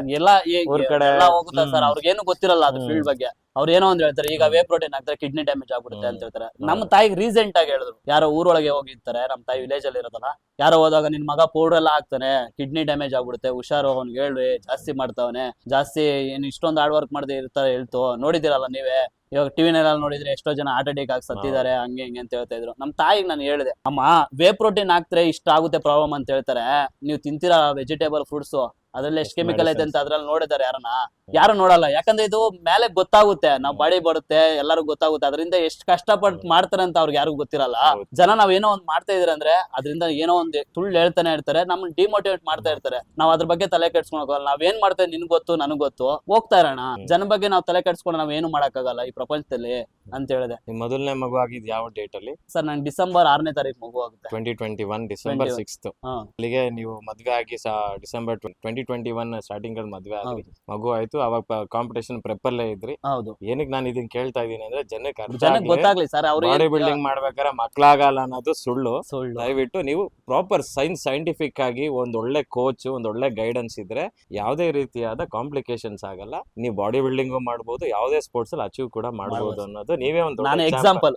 ಎಕ್ಸಾಕ್ಟ್ಲಿ. ಸೊ ಈಗ ನಿಮ್ಮ ಫಸ್ಟ್ ಸೋರ್ಸ್ ಆಫ್ ಬಿಸ್ನೆಸ್ ಏನಿದೆ, ಏನ್ ಮಾಡ್ತಾ ಇದೀರಾ? ಸರ್ ನಂದು ಒಂದು ಚಿಕ್ಕದಲ್ಲಿ ಒಂದು ಕೋಳಿ ಫಾರ್ಮ್ ಇಟ್ಕೊಂಡಿದ್ದೀನಿ. ಸೊ ಅಲ್ಲೇ ಒಂದು ಚಿಕನ್ ಶಾಪ್ ಕೂಡ ಇದೆ. ಸೊ ನಮ್ ಜನ ಬಂದವರು ಕೋಳಿ ಅದನ್ನೇ ತಗೊಂಡು ಅಲ್ಲೇ ಕ್ಲೀನ್ ಮಾಡಿ ಕೊಡ್ತಾರೆ. ನಾನು ಭಾನುವಾರ ಆದ್ರೆ ಅದು ಶನಿವಾರ ಭಾನುವಾರ ಬಂದ್ರೆ ಸಿಕ್ಕಾಪಟ್ಟೆ ಕೆಲಸ ಇರುತ್ತೆ, ಅದನ್ನೇ ಮಾಡ್ಕೊಂತೀನಿ. ಸೊ ನನಗೆ ಸೋರ್ಸ್ ಬಂದು ಫಸ್ಟ್ ನನಗೆ ಈ ಕೋಳಿ ಫಾರ್ಮ್ ಬಿಸ್ನೆಸ್ ಬರುತ್ತೆ. ಸೊ ನಾವು ಅಂಗಡಿಗಳಿಗೂ ಸಪ್ಲೈ ಕೊಡ್ತೀರಿ, ಮನೆ ಹತ್ರ ಬಂದವ್ರಿಗೂ ಕೊಡ್ತೀರಿ, ಅಲ್ಲೇ ಕಟ್ ಮಾಡ್ಕೊಡ್ತೀರಿ, ಎಲ್ಲ ಮಾಡ್ತೀರಿ. ಸೊ ನನ್ನ ಮೈನ್ ಸೋರ್ಸ್ ಬಂದು ಅದೇ ಬಿಸ್ನೆಸ್. ಯಾಕಂದ್ರೆ ಬಾಡಿ ಬಿಲ್ಡಿಂಗ್ ನಂಬ್ಕೊಂಡು ನಾನು ಮುಂದೆ ಬಂದ್ರೆ ದೇವರನ್ನ ಇದ್ರಲ್ಲಿ ದುಡ್ಡಿಲ್ಲ ಸರ್, ನಮ್ ಕೈಯಿಂದಾನೆ ಲಕ್ಷ ಖರ್ಚು ಮಾಡ್ಬೇಕು. ಸೊ ಈಗೇನೋ ನಾನು ಒಂದ್ ಬ್ರ್ಯಾಂಡ್ ಅಥ್ಲೇಟ್ ಆಗಿದ್ದೀನಿ, ಸೊ ಅದರಿಂದ ಒಳ್ಳೆ ಪೇಮೆಂಟ್ ಬರುತ್ತೆ. ಸೊ ಆತರ ಎಲ್ಲರೂ ಮಾಡಕ್ಕಾಗಲ್ಲ, ಯಾಕಂದ್ರೆ ಎಲ್ಲರಿಗೂ ಆ ಫಾಲೋವರ್ಸ್ ಬರಲ್ಲ, ತುಂಬಾ ಹಾರ್ಡ್ ವರ್ಕ್ ಮಾಡ್ಬೇಕು, ತುಂಬಾ ಕಷ್ಟ ಪಡ್ಬೇಕು. ಆ ಫಾಲೋವರ್ಸ್ ಬಂದ್ರೆ ನಮ್ಮಿಂದ ಬೆನಿಫಿಟ್ ಇದ್ರೆ ಅಂತ ಬ್ರ್ಯಾಂಡ್ ಗೆ ಬರೋದು. ಸೊ ನಾನು ಒಂದು ಅಥ್ಲೇಟ್ ಆಗಿದ್ದೀನಿ, ಅದರಿಂದ ಒಂದು ಸ್ವಲ್ಪ ಪೇಮೆಂಟ್ ಬರುತ್ತೆ, ಅದು ನನ್ನ ಸೆಕೆಂಡ್ ಸೋರ್ಸ್ ಆಗಿದೆ. ಅದ್ ಬಿಟ್ಟು ನಾನು ಕಾಂಪಿಟೇಷನ್ ಪ್ರಿಪರೇಷನ್ ಸುಮಾರು ಜನಗೆ ನಾನು ಟ್ರೈನ್ ಮಾಡಿದ್ದೀನಿ, ಅದಕ್ಕೂ ನಾನೇ ಅಮೌಂಟ್ ಕೊಟ್ಟು ಸಪೋರ್ಟ್ ಮಾಡಿದ್ದೀನಿ. ಸೊ ನನಗೆ ತೀರಾ ಬಡತನ ಅಂದ್ರೆ, ಯಾಕಂದ್ರೆ ನಾನು ಬಡತನದಿಂದ ಬಂದವನು, ಯಾರನ್ನೋ ಅವ್ರ ಹತ್ರ ಕಾಸಿಲ್ಲ ಅಂದ್ರೆ ನಾನು ಸಹಾಯ ಕೂಡ ಮಾಡಿದ್ದೀನಿ. ಯಾಕಂದ್ರೆ ತುಂಬಾ ಜನ ಈ ಫೀಲ್ಡ್ ಅಲ್ಲಿ ಇರೋದು ಮಿಡಿಲ್ ಕ್ಲಾಸ್ ಅವರೇ, ತುಂಬಾ ಎಲ್ಲೆಲ್ಲೋ ಸಾಲ ಮಾಡ್ಕೊಂಡ್ ಬರ್ತಾರೆ, ಫೀಲ್ಡ್ ಅವ್ರು ಕೆಲಸ ಮಾಡ್ತಾರೆ, ನೈಟ್ ಎಲ್ಲ ಕೆಲಸ ಮಾಡ್ಕೊಂಡು ಏನೋ ಒಂದು ಬಾಡಿ ಬಿಲ್ಡಿಂಗ್ ಮಾಡ್ಬೇಕು, ಒಂದು ಅಚೀವ್ಮೆಂಟ್ ಮಾಡ್ಬೇಕಂತ ಬರ್ತಾರೆ. ಪಾಪ ಅಂತವ್ರಿಗೆ ಈಗ ಅವರು ಗ್ರೋತ್ ಆಗ್ತಾ ಇಲ್ಲ, ಸಿಕ್ಕಾಪಟ್ಟೆ ಕಷ್ಟಪಟ್ಟು ಬಂದ್ರೇನು ಗ್ರೋತ್ ಆಗ್ತಾ ಇಲ್ಲ, ಗುರ್ಸ್ಕೊಂತ ಇಲ್ಲ, ತುಂಬಾ ಹಾರ್ಡ್ ವರ್ಕ್ ಮಾಡ್ತಾರೆ. ಮಿಡಿಲ್ ಕ್ಲಾಸ್ ಅವರೇ ತುಂಬಾ ಹಾರ್ಡ್ ವರ್ಕ್. ದುಡ್ಡು ಇರೋರು ಇದಾರೆ ಸರ್ ಈ ಫೀಲ್ಡ್ ಗೆ, ಯಾರು ಬರ್ತಾರೆ? ದುಡ್ಡು ಇದ್ರೆ ಅವ್ರು ಆಲ್ರೆಡಿ ಹೆಸರು ಮಾಡಿರ್ತಾರೆ, ಅವ್ರು ಆಲ್ರೆಡಿ ಒಳ್ಳೆ ಮಂತದಿಂದ ಒಳ್ಳೆ ದುಡ್ಡಿಂದ ಬಂದಿರ್ತಾರೆ, ಅವ್ರು ಆಲ್ರೆಡಿ ಹೆಸರು ಮಾಡಿರ್ತಾರೆ. ನಮ್ಮಂತ ಮಿಡಿಲ್ ಕ್ಲಾಸ್ ಅವರು ಇಲ್ಲಿ ಬರ್ಬೇಕಂದ್ರೆ ನಾವು ತೀರಾ ಬಡತನದಿಂದ ಬರ್ಬೇಕಂದ್ರೆ ತುಂಬಾ ಕಷ್ಟ ಇದೆ. ಹೌದು, ಬಾಡಿ ಬಿಲ್ಡಿಂಗ್ ಹಿಸ್ಟ್ರಿನೇ ಹೇಳುತ್ತೆ, ಯಾರು ತುಂಬಾ ವೆಲ್ ಆಫ್ ಇದ್ದು ತುಂಬಾನೇ ಒಂದು ಲ್ಯಾವಿಶ್ ಲೈಫ್ ಲೀಡ್ ಮಾಡೋರು ಬಾಡಿ ಬಿಲ್ಡಿಂಗ್ ಫೀಲ್ಡ್ ಗೆ ಬಂದಿರೋ ತುಂಬಾ ಕಮ್ಮಿ ಇವತ್ತು ಎಕ್ಸಾಂಪಲ್. ಯಾಕಂದ್ರೆ ಆ ಎಫರ್ಟ್ಸ್ ಇದೆಯಲ್ಲ, ಆ ಕಷ್ಟ, ಹಾರ್ಡ್ ವರ್ಕ್, ಆ ಡಯಟ್ ಇದೆಲ್ಲ ಯಾರು ಎಲ್ಲ ಚೆನ್ನಾಗಿ ಬಾಡಿ ಬದುಕಿರೋರು ಮಾಡಕ್ ಸಾಧ್ಯ ಇಲ್ಲ. ಮತ್ತೆ ಅವ್ರಿಗೆ ಭಯನೂ ಕೂಡ. ಹೇಗೆ ಅಂದ್ರೆ ಏನೋ ಹಿಂಗೆ ಊರಲ್ಲೆಲ್ಲ ಮಾತಾಡ್ದಂಗೆ ನೀನು ಪೌಡ್ರು, ಪ್ರೋಟೀನ್ ಪೌಡರ್ ಅನ್ನೋದು ಸರ್ ಪೌಡರ್ ಹೇಳ್ತಾರೆ, ಮತ್ತೆ ಇನ್ನೊಬ್ರು ಹೇಳ್ತಾರೆ ಎನ್ಎನ್ಸರ್ ಹಾಕೊಂಡು ಅವ್ರ ಬಾಡಿ ಬೆಳೆದ. ಸರ್ ಎನ್ಎನ್ಸರ್ ಆಗಿದ ತಕ್ಷಣ ಬಾಡಿ ಬಂದ್ಬಿಡುತ್ತೆ ಸರ್, ಅವ್ರಿಗೆ ಗೊತ್ತು ಸರ್ ಎಷ್ಟು ಕಷ್ಟ ಪಡ್ಬೇಕು, ಎಷ್ಟು ಹಾರ್ಡ್ ವರ್ಕ್ ಮಾಡ್ಬೇಕು. ನ್ಯಾಚುರಲ್ ಬಾಡಿ ಬಿಲ್ಡಿಂಗ್ ಅಂದ್ರೆ ಒಂದು 20,000 ಬೇಕಾದ್ರೆ ಕಂಪ್ಲೀಟ್ ಮಾಡ್ಬೋದು, ಆದ್ರೆ ಎನ್ಎನ್ಸರ್ ಹೋದ್ರೆ 40,000 50,000 ಖರ್ಚು ಮಾಡ್ಬೇಕಾಗುತ್ತೆ. ಎಲ್ಲಿಂದ ತಗೊಂಬರಕಾಗುತ್ತೆ ಕಾಸು ಸರ್? ಅವ್ರ ಪಾಪ ಏನೋ ಒಂದ್ ಮಾಡ್ತಾವ್ರ ಅಂದ್ರೆ ನಮ್ ಜನ ಅಟ್ಲೀಸ್ಟ್ ನಮ್ ಕರ್ನಾಟಕದಲ್ಲಿ ನಾನು ಹೇಳೋದು ಒಂದೇ ರಿಕ್ವೆಸ್ಟ್, ನಮ್ ಕರ್ನಾಟಕ ಜನತೆಗೆ ಅಟ್ಲೀಸ್ಟ್ ಮಾಡ್ತಾರ, ಎನ್ಎನ್ಸರ್ ಮಾಡ್ತಾರೋ ನ್ಯಾಚುರಲ್ ಮಾಡ್ತಾರೋ ಅವ್ರ ಸೆಕೆಂಡ್ರಿ. ನಿಮ್ ಕೈಲಿ ಆದ್ರೆ ಸಪೋರ್ಟ್ ಮಾಡ್ರಿ, ಡಿಮೋಟಿವೇಟ್ ಮಾತ್ರ ಮಾಡಕ್ ಹೋಗ್ಬೇಡ್ರಿ. ಯಾಕಂದ್ರೆ ಅದರಿಂದ ಅವ್ರು ಮಾಡೋಕ್ ಗೊತ್ತು ನರ್ಕ ಅನ್ಭವಿಸ್ಬಿಡ್ತಾರೆ ಸರ್. ಲಾಸ್ಟ್ ಮೂಮೆಂಟ್ ಎಲ್ಲ ನೀರ್ ಇಲ್ದಿರಾ, ಊಟ ಇಲ್ದಿರಾ ಎಷ್ಟೋ ದಿನ ಸಪ್ಪೆ ಊಟ ತಿನ್ಕೊಂಡು ಹೋಗ್ತಾರೆ. ಅವ್ರ ಅಂತವ್ರು ಎಷ್ಟು ಕಷ್ಟಪಟ್ಟು ಮಾಡಿರ್ತಾರೆ, ಒಂದೇ ಸೆಕೆಂಡ್ ಅಲ್ಲಿ ಹೇಳ್ಬಿಡ್ತಾರಲ್ಲ ಸರ್, ಒಂದ್ ವಿಡಿಯೋ ನೋಡ್ಬಿಟ್ಟು ಹೇಳ್ಬಿಡ್ತಾರೆ, ಅವ್ನು ಏನೇ ಇಂಜೆಕ್ಷನ್ ಹಾಕೊಂಡ್ ಬಿಡೋ ಅಷ್ಟೇ, ಅವ್ನ್ ಬಾಡಿ ಪೌಡ್ರು ನಮ್ ತರ ಐತಾ ಅಂತ ಹೇಳ್ತಾರೆ. ಅದ್ರ ಹಾರ್ಡ್ ವರ್ಕ್ ಗೊತ್ತಿಲ್ಲ ಅವ್ರಿಗೆ. ಹೇಗೆ ಅಂದ್ರೆ ಬಾಡಿ ಬಿಲ್ಡಿಂಗ್ ಅಲ್ಲಿ ಡಯಟ್ ಅನ್ನೋದು ಇವ್ರುಗಳೆಲ್ಲ ಈಸಿಯಾಗಿ ಹೇಳ್ತಾರೆ, ಏನೋ ತಿನ್ಬಿಟ್ಟ ಪೌಡರ್ ತಿನ್ಬಿಟ್ಟ ಅಂತ. ಒಂದು ಚಾಲೆಂಜ್ ಮಾಡ್ಬೇಕು ನಮ್ ಜನಗಳಿಗೆ, 2 ದಿನ ಬರೀ ಅನ್ನ ಬಿಟ್ಬಿಡಿ ಸಾಕು. ನಾವೆಲ್ಲ ಟ್ರಿಪಲ್ ಇದ್ರೆ ಸರ್ 2 ದಿನ ಅನ್ನ ಬಿಟ್ಬಿಟ್ಟು ಇರಕ್ ಹೇಳ್ಬೇಕು ಜನಕ್ಕೆ. 0 ಕ್ಯಾಲರೀಸ್ ಕಾಂಪಿಟೇಷನ್ ಟೈಮ್ ಅಲ್ಲಿ ಬಂದಾಗ 0 ಕ್ಯಾಲರೀಸ್ ಅಲ್ಲಿ ಇದ್ರೆ 10 ದಿನ ಇರ್ಬೇಕು, 10 ದಿನ ರೈಸೇ ಮುಟ್ಟಲ್ಲ. ಹೌದು, ಯಾವಾಗಪ್ಪ ರೈಸ್ ಕೊಡ್ತಾರೆ ತಿನ್ನೋಣ ಅಂತ ಕಾಯ್ಕೊಂಡಿರ್ತೀರಿ. ಒಂದೊಂದು ಬೆಲೆನೂ ಗೊತ್ತಾಗುತ್ತೆ, ಅಕ್ಕಿ ಬೆಲೆ ಅಲ್ಲಿ ನಮ್ಗೆ ಆವಾಗ ಗೊತ್ತಾಗುತ್ತೆ, ಇಷ್ಟೊಂದು ಕಷ್ಟ ಆಯ್ತಾ, ಊಟಕ್ಕೆ ಎಷ್ಟು ಕಷ್ಟ ಪಡ್ಬೇಕು ಅಂತ. ಅದ್ರ ವ್ಯಾಲ್ಯೂ ಅಂದ್ರೆ ಮಾಡಿರೋ ಗೊತ್ತು ಸರ್, ಅದನ್ನ ಹೇಳ್ತೀನಲ್ಲ, ಅದು ಮಾಡಿರೋ ಗೊತ್ತಿರ್ತಾರೆ ಎಷ್ಟು ಕಷ್ಟ. ಹಾಕೊಂಡ್ಬಿಟ್ರು ತಗೊಂಡ್ಬಿಟ್ರು ಅದರಿಂದ ಬಾಡಿ ಬಂದ್ಬಿಡ್ತು ಸುಳ್ಳು. ನಿಮ್ಮ ಮಸಲ್ಸ್ ಕಾಣಿಸ್ಬೇಕು ಅಂದ್ರೆ ಎಷ್ಟು ವರ್ಷ ಕಾರ್ಬೋಹೈಡ್ರೇಟ್ ಡೆಪ್ಲೀಟ್ ಮಾಡ್ಬೇಕು, ನೀವ್ ಎಷ್ಟು ಹಾರ್ಡ್ ವರ್ಕ್ ಮಾಡಿರ್ಬೇಕು, ನಿಮ್ ಮಸಲ್ ಮೆಚುರಿಟಿ ಎಷ್ಟು ವರ್ಷ ಕಷ್ಟ ಬಿದ್ದಿರ್ಬೇಕು. ಇದೆಲ್ಲ ಕೆಲವ್ರಿಗೆ ಅರ್ಥ ಆಗಲ್ಲ. ಏನೋ ಮಾತಾಡ್ತಿರ್ತಾರೆ, ನಾವು ಸುಮ್ನೆ ಕೇಳಿಸ್ಕೊಂಡು ಸುಮ್ಮನೆ ಬಿಡು. ಹೌದು ಆದ್ರೆ ಇವತ್ತಿನ ಒಂದು ಜನರೇಷನ್ಗೆ ಆಕ್ಚುಲಿ ಸ್ವಲ್ಪ ನಾಲೆಡ್ಜ್ ಬಂದಿದೆ. ಹೌದು ಬಾಡಿ ಬಿಲ್ಡಿಂಗ್ ಅಂದ್ರೆ ಏನು Bodybuilding. ಅಷ್ಟು ಈಸಿಯಾಗಿ ಯಾರು ಮಾತಾಡಕ್ ಹೋಗ್ತಿಲ್ಲ. ಮಾತಾಡ್ದೆ ಆದ್ರೆ ಕೆಲವ್ರು ಇನ್ನೂ ಇದಾರೆ ಜಿಮ್ಗೆ ಬರೋರಲ್ಲ, ನನಗೆ ಅರ್ನಾಲ್ಡ್ ತರ ಆಗ್ಬಾರ್ದು ಅಂತಾರೆ ಅಡ್ಮಿಷನ್ ಬಂದಾಗ. ಅರ್ನಾಲ್ಡ್ ತರ ಮೊದಲನೇ ದಿನಾನೇ ಆಗ್ಬಿಡಂಗಿಲ್ಲ, ಬೀದಿಲಿ ಅರ್ನಾಲ್ಡ್ ಇದ್ಬಿಡ. ಸರ್ ನಾನು ಫಸ್ಟ್ ಸ್ಟಾರ್ಟಿಂಗ್ ಹೋದಾಗ ನನಗೂ ಐಡಿಯಾ ಇರಲ್ಲ, ಸೀರಿಯಸ್ ಆಗಿ ಐಡಿಯಾ ಇರಲ್ಲ. ಫಸ್ಟ್ ನಮ್ಮ ಯುವ ಪ್ರಕಾಶ್ ಅವರಲ್ಲ ಟ್ರೈನರ್, ನಮ್ ಫಸ್ಟ್ ನಮ್ ಕೋಚ್ ಅವರೇ ಇದ್ದಿದ್ದು, ಅವ್ರ ಹತ್ರ ಕೇಳಿದೆ ನಾನು, ಬ್ರೋ ನಾನ್ ನಿಮ್ ತರ ಆಗ್ತೀನಾ ಅಂತ. ಏನ್ ಬ್ರೋ ಬಂದು ಈಗ್ಲೇ ಬಂದಿದ್ಯಾ, ನಂತರ ಆಗ್ಬೇಕಂದ್ರೆ ಎಷ್ಟು ವರ್ಷ ನಾನು ಹಾರ್ಡ್ ವರ್ಕ್ ಮಾಡಿದೀನಿ, ನೀನ್ ಇನ್ನ ಈಗ್ಲೇ ಬಂದಿದ್ದೆ, ಇನ್ನ 2 ತಿಂಗಳಾಗಿರೋದು, ನಂತರ ಆಗ್ಬೇಕು ಅಂತ ಕೇಳಿದ್ರು. ಯಾಕಂದ್ರೆ ಆ ಫ್ರೇಮ್ ನೋಡಿದ್ರೆ ಒಂದೊಂದ್ ತರ ನಮ್ಗೂ ಈ ತರ ಬರುತ್ತೆ, ಇನ್ಸ್ಪಿರೇಷನ್ ಆಗಿದೆ. ಸೊ ಅದ್ರಲ್ಲಿ ಗೊತ್ತಾಗುತ್ತೆ ಸರ್ ಯಾವ ಮಸಲ್ಸ್ ಯಾವ ತರ ಹಾರ್ಡ್ ವರ್ಕ್ ಮಾಡ್ಬೇಕು, ಎಷ್ಟು ವರ್ಷ ಬೇಕು. ಒಂದ್ 2 kg ಮಸಲ್ಸ್ ತಗೊಂಡ್ಬರ್ಬೇಕಂದ್ರೆ ಸುಮಾರು ನ್ಯಾಚುರಲ್ ಅಟ್ಲೀಸ್ಟ್ ಒಂದ್ 3 kg ತಗೊಂಡ್ಬರ್ಬೇಕಂದ್ರೆ 1 ವರ್ಷ ಮಾಡ್ಬೇಕು ಸರ್. ಪ್ರಾಪರ್ ಡಯಟ್ ಆಗಿರ್ಬೇಕು, ಆಫ್ ಸೀಸನ್ ಎಲ್ಲ ಪ್ರಾಪರ್ ಆಗಿದ್ರೇನೆ ನಾವು ಮಸಲ್ಸ್ ಬಿಲ್ಡ್ ಮಾಡಕ್ ಆಗೋದು. ನಾವೇನೋ ಸಿಕ್ಕಿ ಬಗ್ಗೆ ಕಬಾಬು, ಈ ಬರ್ಗರ್, ಪಿಜ್ಜಾ ಎಲ್ಲ ತಿನ್ಕೊಂಡಿದ್ರೆ ನಮ್ ಫ್ಯಾಟ್ ಇಂಟೇಕ್ ಜಾಸ್ತಿ ಆಗುತ್ತೆ, ಮತ್ತೆ ಕಟ್ ಮಾಡಿದಾಗ ನಮ್ ಮಸಲ್ಸ್ ಲಾಸ್ ಆಗ್ಬಿಡುತ್ತೆ. ಹಂಗೆ ಇರ್ತೀವಿ, ಚೇಂಜಸ್ ಆಗಲ್ಲ. ಸೊ ಆಫ್ ಸೀಸನ್ ನಾವು ಪ್ರಾಪರ್ ಆಗಿ ತಗೊಂಡ್ ಹೋದ್ರೇನೆ ಕ್ಲೀನ್ ಆಗಿ ನಮ್ ಮಸಲ್ಸ್ ಪುಟನ್ ಆಗೋದು, ಚೆನ್ನಾಗಿ ಕಾಣಿಸೋದು, ಎಲ್ಲ ತಗೊಂಡ್ ಹೋಗೋದು. ನಮ್ ಜನ ಈಗ ನಾನು ಒಂದ್ ಸ್ವಲ್ಪ ಫಸ್ಟ್ ಸ್ಟಾರ್ಟಿಂಗ್ ಮಾಡಿದಾಗ ದಪ್ಪ ಆಗ್ಬೇಕಂದ್ರೆ ನಾನು ಅದು ಇದು ತಿನ್ಕೊಂಡು ಚೆನ್ನಾಗಿ ತಿನ್ಬಿಡ್ತಾ ಇದ್ದೆ, ಫ್ಯಾಟ್ ಇಂಟೆಕ್ ಜಾಸ್ತಿ ಬಂದ್ಬಿಡ್ತಾ ಇತ್ತು. ತಿರಾ ಮತ್ತೆ ಕಟ್ ಮಾಡಿದಾಗ ಫುಲ್ ವೇಟ್ ಲಾಸ್ ಆಗ್ಬಿಡ. ಮಸಲ್ಸ್ ಇದ್ರೆ ತಾನೇ ಅಲ್ಲೇ, ಮಸಲ್ಸ್ ಇಲ್ಲ ಅಂದ್ರೆ ನಮ್ಮ ಹೆಂಗ್ ಕಾಣಿಸುತ್ತೆ, ಹಂಗ್ ಕಾಣಿಸ್ತಾ ಇಲ್ಲ. ಈಗ ನಾನು ಪ್ರೆಸೆಂಟ್ ಈಗ ನಾನು ಒಂದು ಶೋ ಆದ್ಮೇಲೆ ಪ್ರಾಪರ್ ಡಯಟ್ ಅಲ್ಲೇ ಇದೀನಿ. ಆಫ್ ಸೀಸನ್ ತಗೊಂಡ್ರು ಪ್ರಾಪರ್ ಡಯಟ್ ಅಲ್ಲೇ ಇದೀನಿ. ಈಗ ನಿಮ್ ಹತ್ರ ಬಂದಿದ್ದೀನಿ ಅಂದ್ರೆ ನಾನು ಬಾಕ್ಸ್ ಕ್ಯಾರಿ ಮಾಡ್ಕೊಂಡೇ ಬಂದಿದ್ದೀನಿ. ಸೊ ಆ ಡಿಸಿಪ್ಲಿನ್ ಇದ್ರೆ ನಾವು ಏನೋ ಒಂದು ಮಾಡಕ್ ಹೋಗೋದು. ಅಲ್ಲಿಗೆ ನೀವ್ ಹೇಳ್ತಾ ಇರೋದು ಆಫ್ ಸೀಸನ್ ನೀವು ಪ್ರೆಪ್ ಅಲ್ಲಿ ಯಾವಾಗಾದ್ರೂ ನೀವು ಕಾಂಪಿಟೇಷನ್ ಮಾಡಿ, ಆಫ್ ಸೀಸನ್ ಅಲ್ಲೂ ಕೂಡ ನೀವು ಕ್ವಾಲಿಟಿ ಫುಡ್ ತಗೊಂಡ್ರೆ, ಕ್ವಾಲಿಟಿ ಫುಡ್ ಮಾಡಿ ತಗೊಂಡ್ರೆ ಲೀನ್ ಮಸಲ್ಸ್ ಮೇಂಟೈನ್ ಮಾಡಕ್ ಸಾಧ್ಯ. ನಾನು ಆಯ್ತು ಬಾಡಿ ಬಿಲ್ಡಿಂಗ್ ಪ್ರೆಪ್ ಸ್ಟಾರ್ಟ್ ಮಾಡಿದಾಗ ನಾನು ಅವಾಗ ಒಳ್ಳೆ ಡಯಟ್ ಮಾಡ್ತೀನಿ ಅಂದ್ರೆ ಇವಾಗ ಸ್ಪಾಯಿಲ್ ಮಾಡ್ಕೋಬಾರ್ದು ಅಂತ ನೀವ್ ಹೇಳ್ತಾ ಇರೋದು ಕರೆಕ್ಟ್. ಅದು ನೀವ್ ಹೇಳ್ತಾ ಇರೋದು 100% ನಿಜ. ಸರ್ ನಾನು ಹೆಂಗ್ ಟ್ರ್ಯಾಕ್ ಮಾಡ್ತೀನಿ ಅಂದ್ರೆ, ಈಗ ನನ್ನ ಕೋಚ್ ಈಗ ಸಂದೇಶ ಅಂದ್ಬಿಟ್ಟಿರೋದು ನಮ್ಮ ಕರ್ನಾಟಕದವರು, ಸಂದೇಶ ಅವ್ರ ಪ್ರೋ ಅಥ್ಲೆಟಿಕ್, ಅವ್ರ ಹತ್ರ ನಾನು ಯಾಕಂದ್ರೆ ಅವ್ರ ಹತ್ರ ಏನ್ ತಗೊಂಡ್ರೆ, ಸೊ ನಾವೇನೋ ಮಾಡ್ತಾ ಇದ್ರೆ ಅಂದ್ರೆ ಅವ್ರಿಗೂ ಒಂದು ಹೆಸರು ಬರ್ಲಿ ನಮ್ ಕರ್ನಾಟಕದಲ್ಲಿ. ಅವರು ನಮ್ ಕರ್ನಾಟಕವ್ರೆ, ಅವ್ರು ನಾನು ಗೋವಾಲ್ ಮೀಟ್ ಮಾಡಿದಾಗ ಅವ್ರು ನಮ್ ಕರ್ನಾಟಕ, ಅವ್ರಿಗೂ ಒಂದು ಹೆಸರು ಬರ್ಲಿ, ಅವ್ರ ಹತ್ರ ತಗೋಣ ಅಂದ್ಬಿಟ್ಟು ಅವ್ರ ಹತ್ರ ಸ್ಟಾರ್ಟ್ ಮಾಡಿದೆ. ಸೊ ಅವ್ರು ನನ್ಗೆ ಸಿಕ್ಕಾಪಟ್ಟೆ ಸಪೋರ್ಟ್ ಆಗಿದ್ದಾರೆ, ತುಂಬಾ ಚೆನ್ನಾಗೈತೆ. ನಮ್ದು ಅವ್ರದ್ದು ಒಂದು ಬ್ರದರ್ ತರ ಇದೀನಿ ನಾನು, ಅವರು ಒಂಥರ ಬ್ರದರ್ ತರ. ಸೊ ಎಲ್ಲ ಹೋಗ್ತೀರಿ, ನನ್ ಚೆಕ್ ಇನ್ ಆಗ್ಲಿ, ಅವ್ರೇನೋ ಒಂದು ಪ್ರಾಪರ್ ಆಗಿ ಮಾಡಿದ್ರು, ನಾನು ಯಾವ ಏನೋ ಒಂದು ಇವಾಗ ಮಾಡ್ತಾ ಇದೀನಿ, ಆಫ್ ಸೀಸನ್ ಮಾಡ್ತಾ ಇದೀನಿ ಅಂದ್ರೆ ಪ್ರಾಪರ್ ನಾನು BC ರಿಪೋರ್ಟ್ ತಗೊಂತೀನಿ. ಅದ್ರಲ್ಲಿ ನನ್ನ ಮಸಲ್ಸ್ ಎಷ್ಟೈತೆ, ನನ್ ಫ್ಯಾಟ್ ಎಷ್ಟೈತೆ, ಎಲ್ಲ ಎಷ್ಟು ವೆಯ್ಟ್ ಇದೀನಿ, ಎಲ್ಲ ಪ್ರತಿಯೊಂದು ಟ್ರ್ಯಾಕ್ ಮಾಡ್ತೀನಿ. ಎಷ್ಟು ಜನ ಅಥ್ಲೀಟ್ಸ್ ನ ರೆಡಿ ಮಾಡಿದೀರಾ ಇವತ್ತವರೆಗೂ? ಸರ್ ಒಂದು 20 ಜನ ನಾನು ಎಲ್ಲ ಬಾಡಿ ಬಿಲ್ಡಿಂಗ್ ಶೋಗೆ. ಮತ್ತೆ ರೀಸೆಂಟ್ ಶೋ ನಲ್ಲಿ ನಿಮ್ ಹುಡುಗ INBA ನಲ್ಲಿ ವಿನ್ ಆದಂಗ ಇತ್ತು. ಹೌದು ಅಲ್ವಾ? ಹೌದು, ಮೆನ್ಸ್ ಫಿಸಿಕ್ ಅಲ್ಲಿ ಸೆಕೆಂಡ್ ಪ್ಲೇಸ್ ಆಗಿದೆ. ಸೊ ಈ ತರ 20 ಜನ ರೆಡಿ ಮಾಡಿದಾರೆ ಇವತ್ತವರೆಗೂ. ಸೊ 20 ಜನ ರೆಡಿ ಮಾಡಿದಾಗ್ಲೂ ಎಲ್ಲಾರು ನಿಮ್ ತರನೇ ಬಂದು ನಿಮ್ನ ನೋಡಿ ಇನ್ಸ್ಪೈರ್ ಆಗಿ ಬಂದಿದ್ದ, ಅಥವಾ ಜಸ್ಟ್ ಜನರಲ್ ಆಗಿ ಇನ್ಸ್ಟಾಗ್ರಾಮ್ ಅಲ್ಲಿ ನೋಡ್ಬಿಟ್ಟು? ಸರ್ ಇಲ್ಲ, ನನ್ನ ನೋಡಿ ಇನ್ಸ್ಪಿರೇಷನ್ ಆಗಿದ್ದು. ನಾನು ಒಬ್ಬ ಅಥ್ಲೆಟಿಕ್ ಅಂದ್ರೆ ನಮ್ದು ದಿನೇಶ್ ಅಂಬಿಟ್ಟಿದ್ದಾನೆ, ಆಂಧ್ರ ಹುಡುಗ, ಗೋಲ್ ಫಸ್ಟ್ ಪ್ಲೇಸ್ ಮಾಡಿಸಿದ್ದೆ. ಅವ್ರು ಸಿಕ್ಕಾಪಟ್ಟೆ ಸೆಲೆಬ್ರೇಷನ್ ಎಲ್ಲ ಮಾಡಿದ್ರು, ತುಂಬಾ ಚೆನ್ನಾಗಿ ಮಾಡಿದ್ರು. ಅವ್ರು ಏನ್ ಸರ್ ಆ ಕ್ರೇಜ್. ನಾನು ಇಷ್ಟೆಲ್ಲ ಶೋ ಮಾಡಿದ್ದೀನಿ ನಮ್ಮೂರಲ್ಲಿ ಇದುವರೆಗೂ. ನನ್ನ ಲವ್ ಮಾಡ್ತಾ ಇದೆಯಾ, ಸೂಪರ್ ಆಗಿ ಮಾಡ್ತಾ ಅಂತ ಯಾರು ಇದುವರೆಗೆ ಹೇಳಿಲ್ಲ ಸರ್. ಮೊನ್ನೆ ನಿಮ್ ಹೊರತು ಸಂತೋಷ್ ಅಣ್ಣವ್ರು ಕರ್ಸ್ಬಿಟ್ಟು ಮನೆ ಹತ್ರ ಕರ್ಸ್ಬಿಟ್ಟು ಸನ್ಮಾನ ಮಾಡಿದ್ರು ಸರ್. ಅವ್ರ ದೊಡ್ಡ ಗುಣ ಯಾವತ್ತೂ ಮರಿಬಾರ್ದು. ಯಾಕಂದ್ರೆ ಅವ್ರು ಎಲ್ಲೋ ಇದಾರೆ, ನಮ್ಮನ್ನ ಕರ್ಸಿ ನಮ್ಮಂತ ಮಿಡಲ್ ಕ್ಲಾಸ್ ಅವ್ರನ್ನ ಫೋನ್ ಮಾಡಿ ಕರ್ಸಿ ಸನ್ಮಾನ ಮಾಡೋದು ತುಂಬಾ ಸರ್. ಅಂತವ್ರು ನಾನು ಗುರ್ಸ್ಕೊಂಡಿದ್ದೀನಲ್ಲ ಸರ್, ಅದು ನನ್ ಗ್ರೇಟ್ ಹೆಮ್ಮೆ. ಅವಾಗ ಆಗೋ ಖುಷಿನೇ ಬೇರೆ ಸರ್, ನೆಕ್ಸ್ಟ್ ಲೆವೆಲ್ ಖುಷಿ. ವರ್ತೂರ್ ಸಂತೋಷ್ ಅವರು ನಿಮ್ಗೆ ಕರೆದು ಸನ್ಮಾನ ಮಾಡಿದ್ದೆಲ್ಲ ನೋಡಿದ್ವಿ, ತುಂಬಾ ವೈರಲ್ ಆಗಿತ್ತು. ಅದಾಕಿದ್ದೆ ನಾನು ಹತ್ತತ್ರ ಒಂದು 3 ಮಿಲಿಯನ್ ಗಂಟ ರೀಚ್ ಆಗೋಯ್ತು. ತುಂಬಾ ಚೆನ್ನಾಗಿ ನನಗೆ ಖುಷಿ ಆಯ್ತು. ಯಾಕಂದ್ರೆ ನಮ್ ರಿಲೇಷನ್ ಅವರೇ ನಾವ್ ಏನೋ ಮಾಡ್ತಾ ಇದ್ರ ಅಂದ್ರೆ ನಮ್ ರಿಲೇಷನ್ ಸಪೋರ್ಟ್ ಮಾಡಲ್ಲ. ಅವ್ನಿಗೆ ಏನೋ ಮಾಡೋ ಕೆಲಸ ಎಲ್ಲ ಮಾಡ್ತಾವನೆ, ನಾವು ಅವ್ನ ಪಾಡ್ಗೆ ಅವ್ನ ಇರ್ಲಿ, ನಮ್ ಪಾಡ್ಗೆ ನಾವ್ ಇಡೋಣ ಅಂತಾರೆ. ಸೊ ಅಂತ ವ್ಯಕ್ತಿ ಹೋಗ್ಬಿಟ್ಟು ನಮ್ಮನ್ನ ಕರ್ಸ್ಕೊಂಡ್ ಮಾತಾಡಿದ್ರೆ ಸಿಕ್ಕಾಪಟ್ಟೆ ಖುಷಿ ಆಯ್ತು. ಇನ್ನೊಂದೇನಂದ್ರೆ ಸರ್, ಕನ್ನಡಿಗರಲ್ಲಿ ಯೂನಿಟಿ ಅನ್ನೋದು ತುಂಬಾನೇ ಜಾಸ್ತಿ ಆಗ್ಬೇಕು. ತುಂಬಾ ಕಮ್ಮಿ ಇದೆ, ತುಂಬಾ ಕಮ್ಮಿ ಸರ್. ಯಾಕಂದ್ರೆ ನಾವೇನೋ ಒಂದ್ ಮಾಡ್ತಾ ಇದ್ರೆ ಅಂದ್ರೆ ನಮ್ ಸಪೋರ್ಟೇ ಮಾಡಲ್ಲ. ಜನ ಸಪೋರ್ಟೇ ಮಾಡಲ್ಲ. ಯಾವ್ದೋ ಬೇರೆ ಸ್ಟೇಟ್ ಅವ್ರು ಕರ್ಕೊ ಬಂದ್ ಬೇಕಾದ್ರೆ ಬಿಡ್ರಿ, ನಮ್ ಕರ್ನಾಟಕ ಸಪೋರ್ಟ್ ಮಾಡ್ತಾರೆ. ನಮ್ಗೆ ಒಂದ್ ಸ್ವಲ್ಪ ನಮ್ಗೂ ಒಂದ್ ಸಪೋರ್ಟ್ ಮಾಡಿ ನಮ್ಗೊಂದ್ ಮಾಡಿದ್ರೆ ಒಗ್ಗಟ್ಟೇ ಇಲ್ಲ ಸರ್. ನೀವು ನೋಡ್ಬೋದು ಬೇರೆ ಸ್ಟೇಟ್ ಅಂದ್ರೆ ಇವಾಗ ಆಂಧ್ರ, ತಮಿಳ್ನಾಡು ಎಲ್ಲ ಹೋದ್ರೆ, ನೀವು ಕೇರಳ ಎಲ್ಲ ಹೋದ್ರೆ ಒಬ್ಬನಿಗೆ ಏನೇನಾದ್ರೂ ಎಲ್ಲಾರು ಬರ್ತಾರೆ.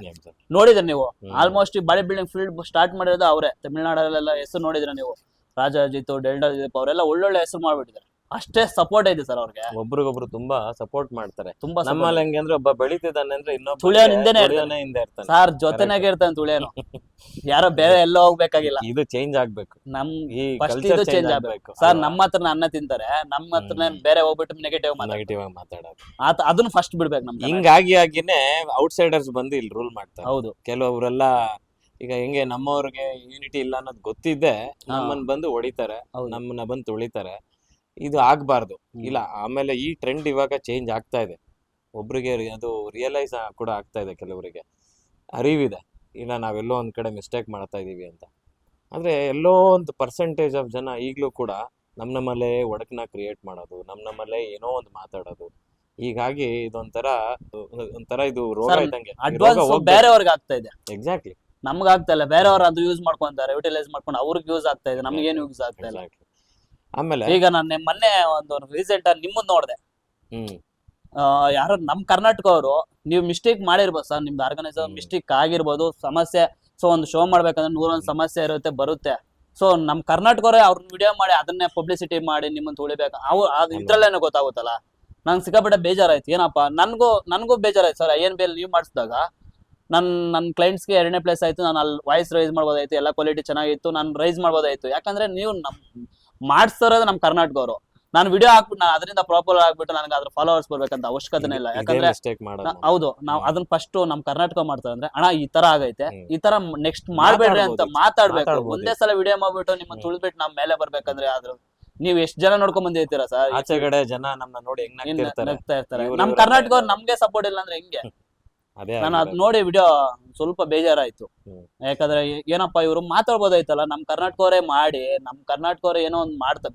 ಬೇರೆಯವರೆಲ್ಲ ಎಷ್ಟೋ ಶೋಗಳು ಮಾಡ್ತಾರೆ, ಅವ್ರ ಹತ್ರ ಹೋಗಿ ಮಾತಾಡ್ತಾರ ಅಲ್ವಾ? ಬೇರೆ ಶೋಗಳೆಲ್ಲ ಎಷ್ಟೋ ನಡೆಸ್ತಾರೆ ಸರ್. ಈಗ ನಾನೇ ಒಂದು ಈಗ ICN ಒಂದು ಒಳ್ಳೆ ಫೇಮಸ್ ಆಗೈತೆ.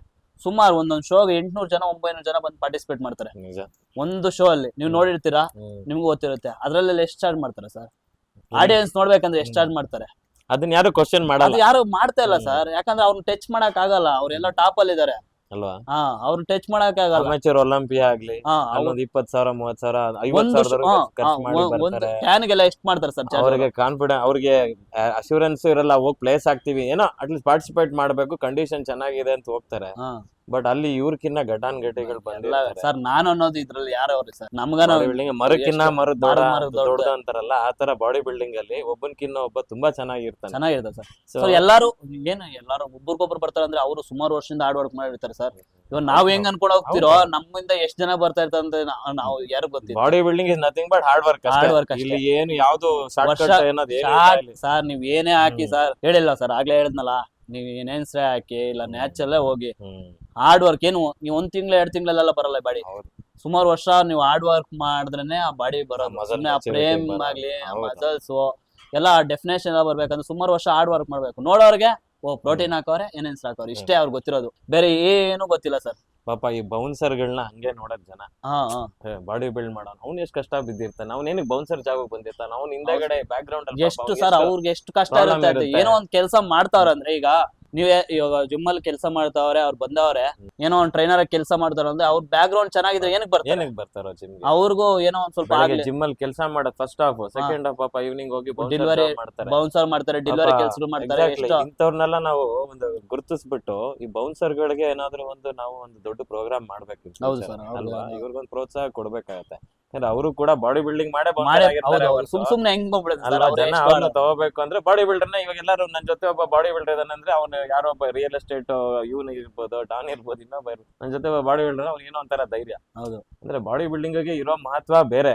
ಆದ್ರೆ ಅದನ್ನ ಯಾವಾಗ್ಲೂ ಡಿಗ್ರೇಡ್ ಮಾಡುವಂತ ಜನಗಳು ಇನ್ನೊಂದ್ ಕಡೆ ಪೌಡ್ರು, ಮೆಡಿಸಿನ್ ಈ ತರ ಮಾತಾಡೋದು, ಈ ಚೀಪ್ ವರ್ಡ್ಸ್ ಯೂಸ್ ಮಾಡೋದು. ಪ್ರತಾಪ್, ಇನ್ನೊಂದ್ ವಿಷಯ ನಾನು ಕೇಳ್ಬೇಕಾಗಿತ್ತು.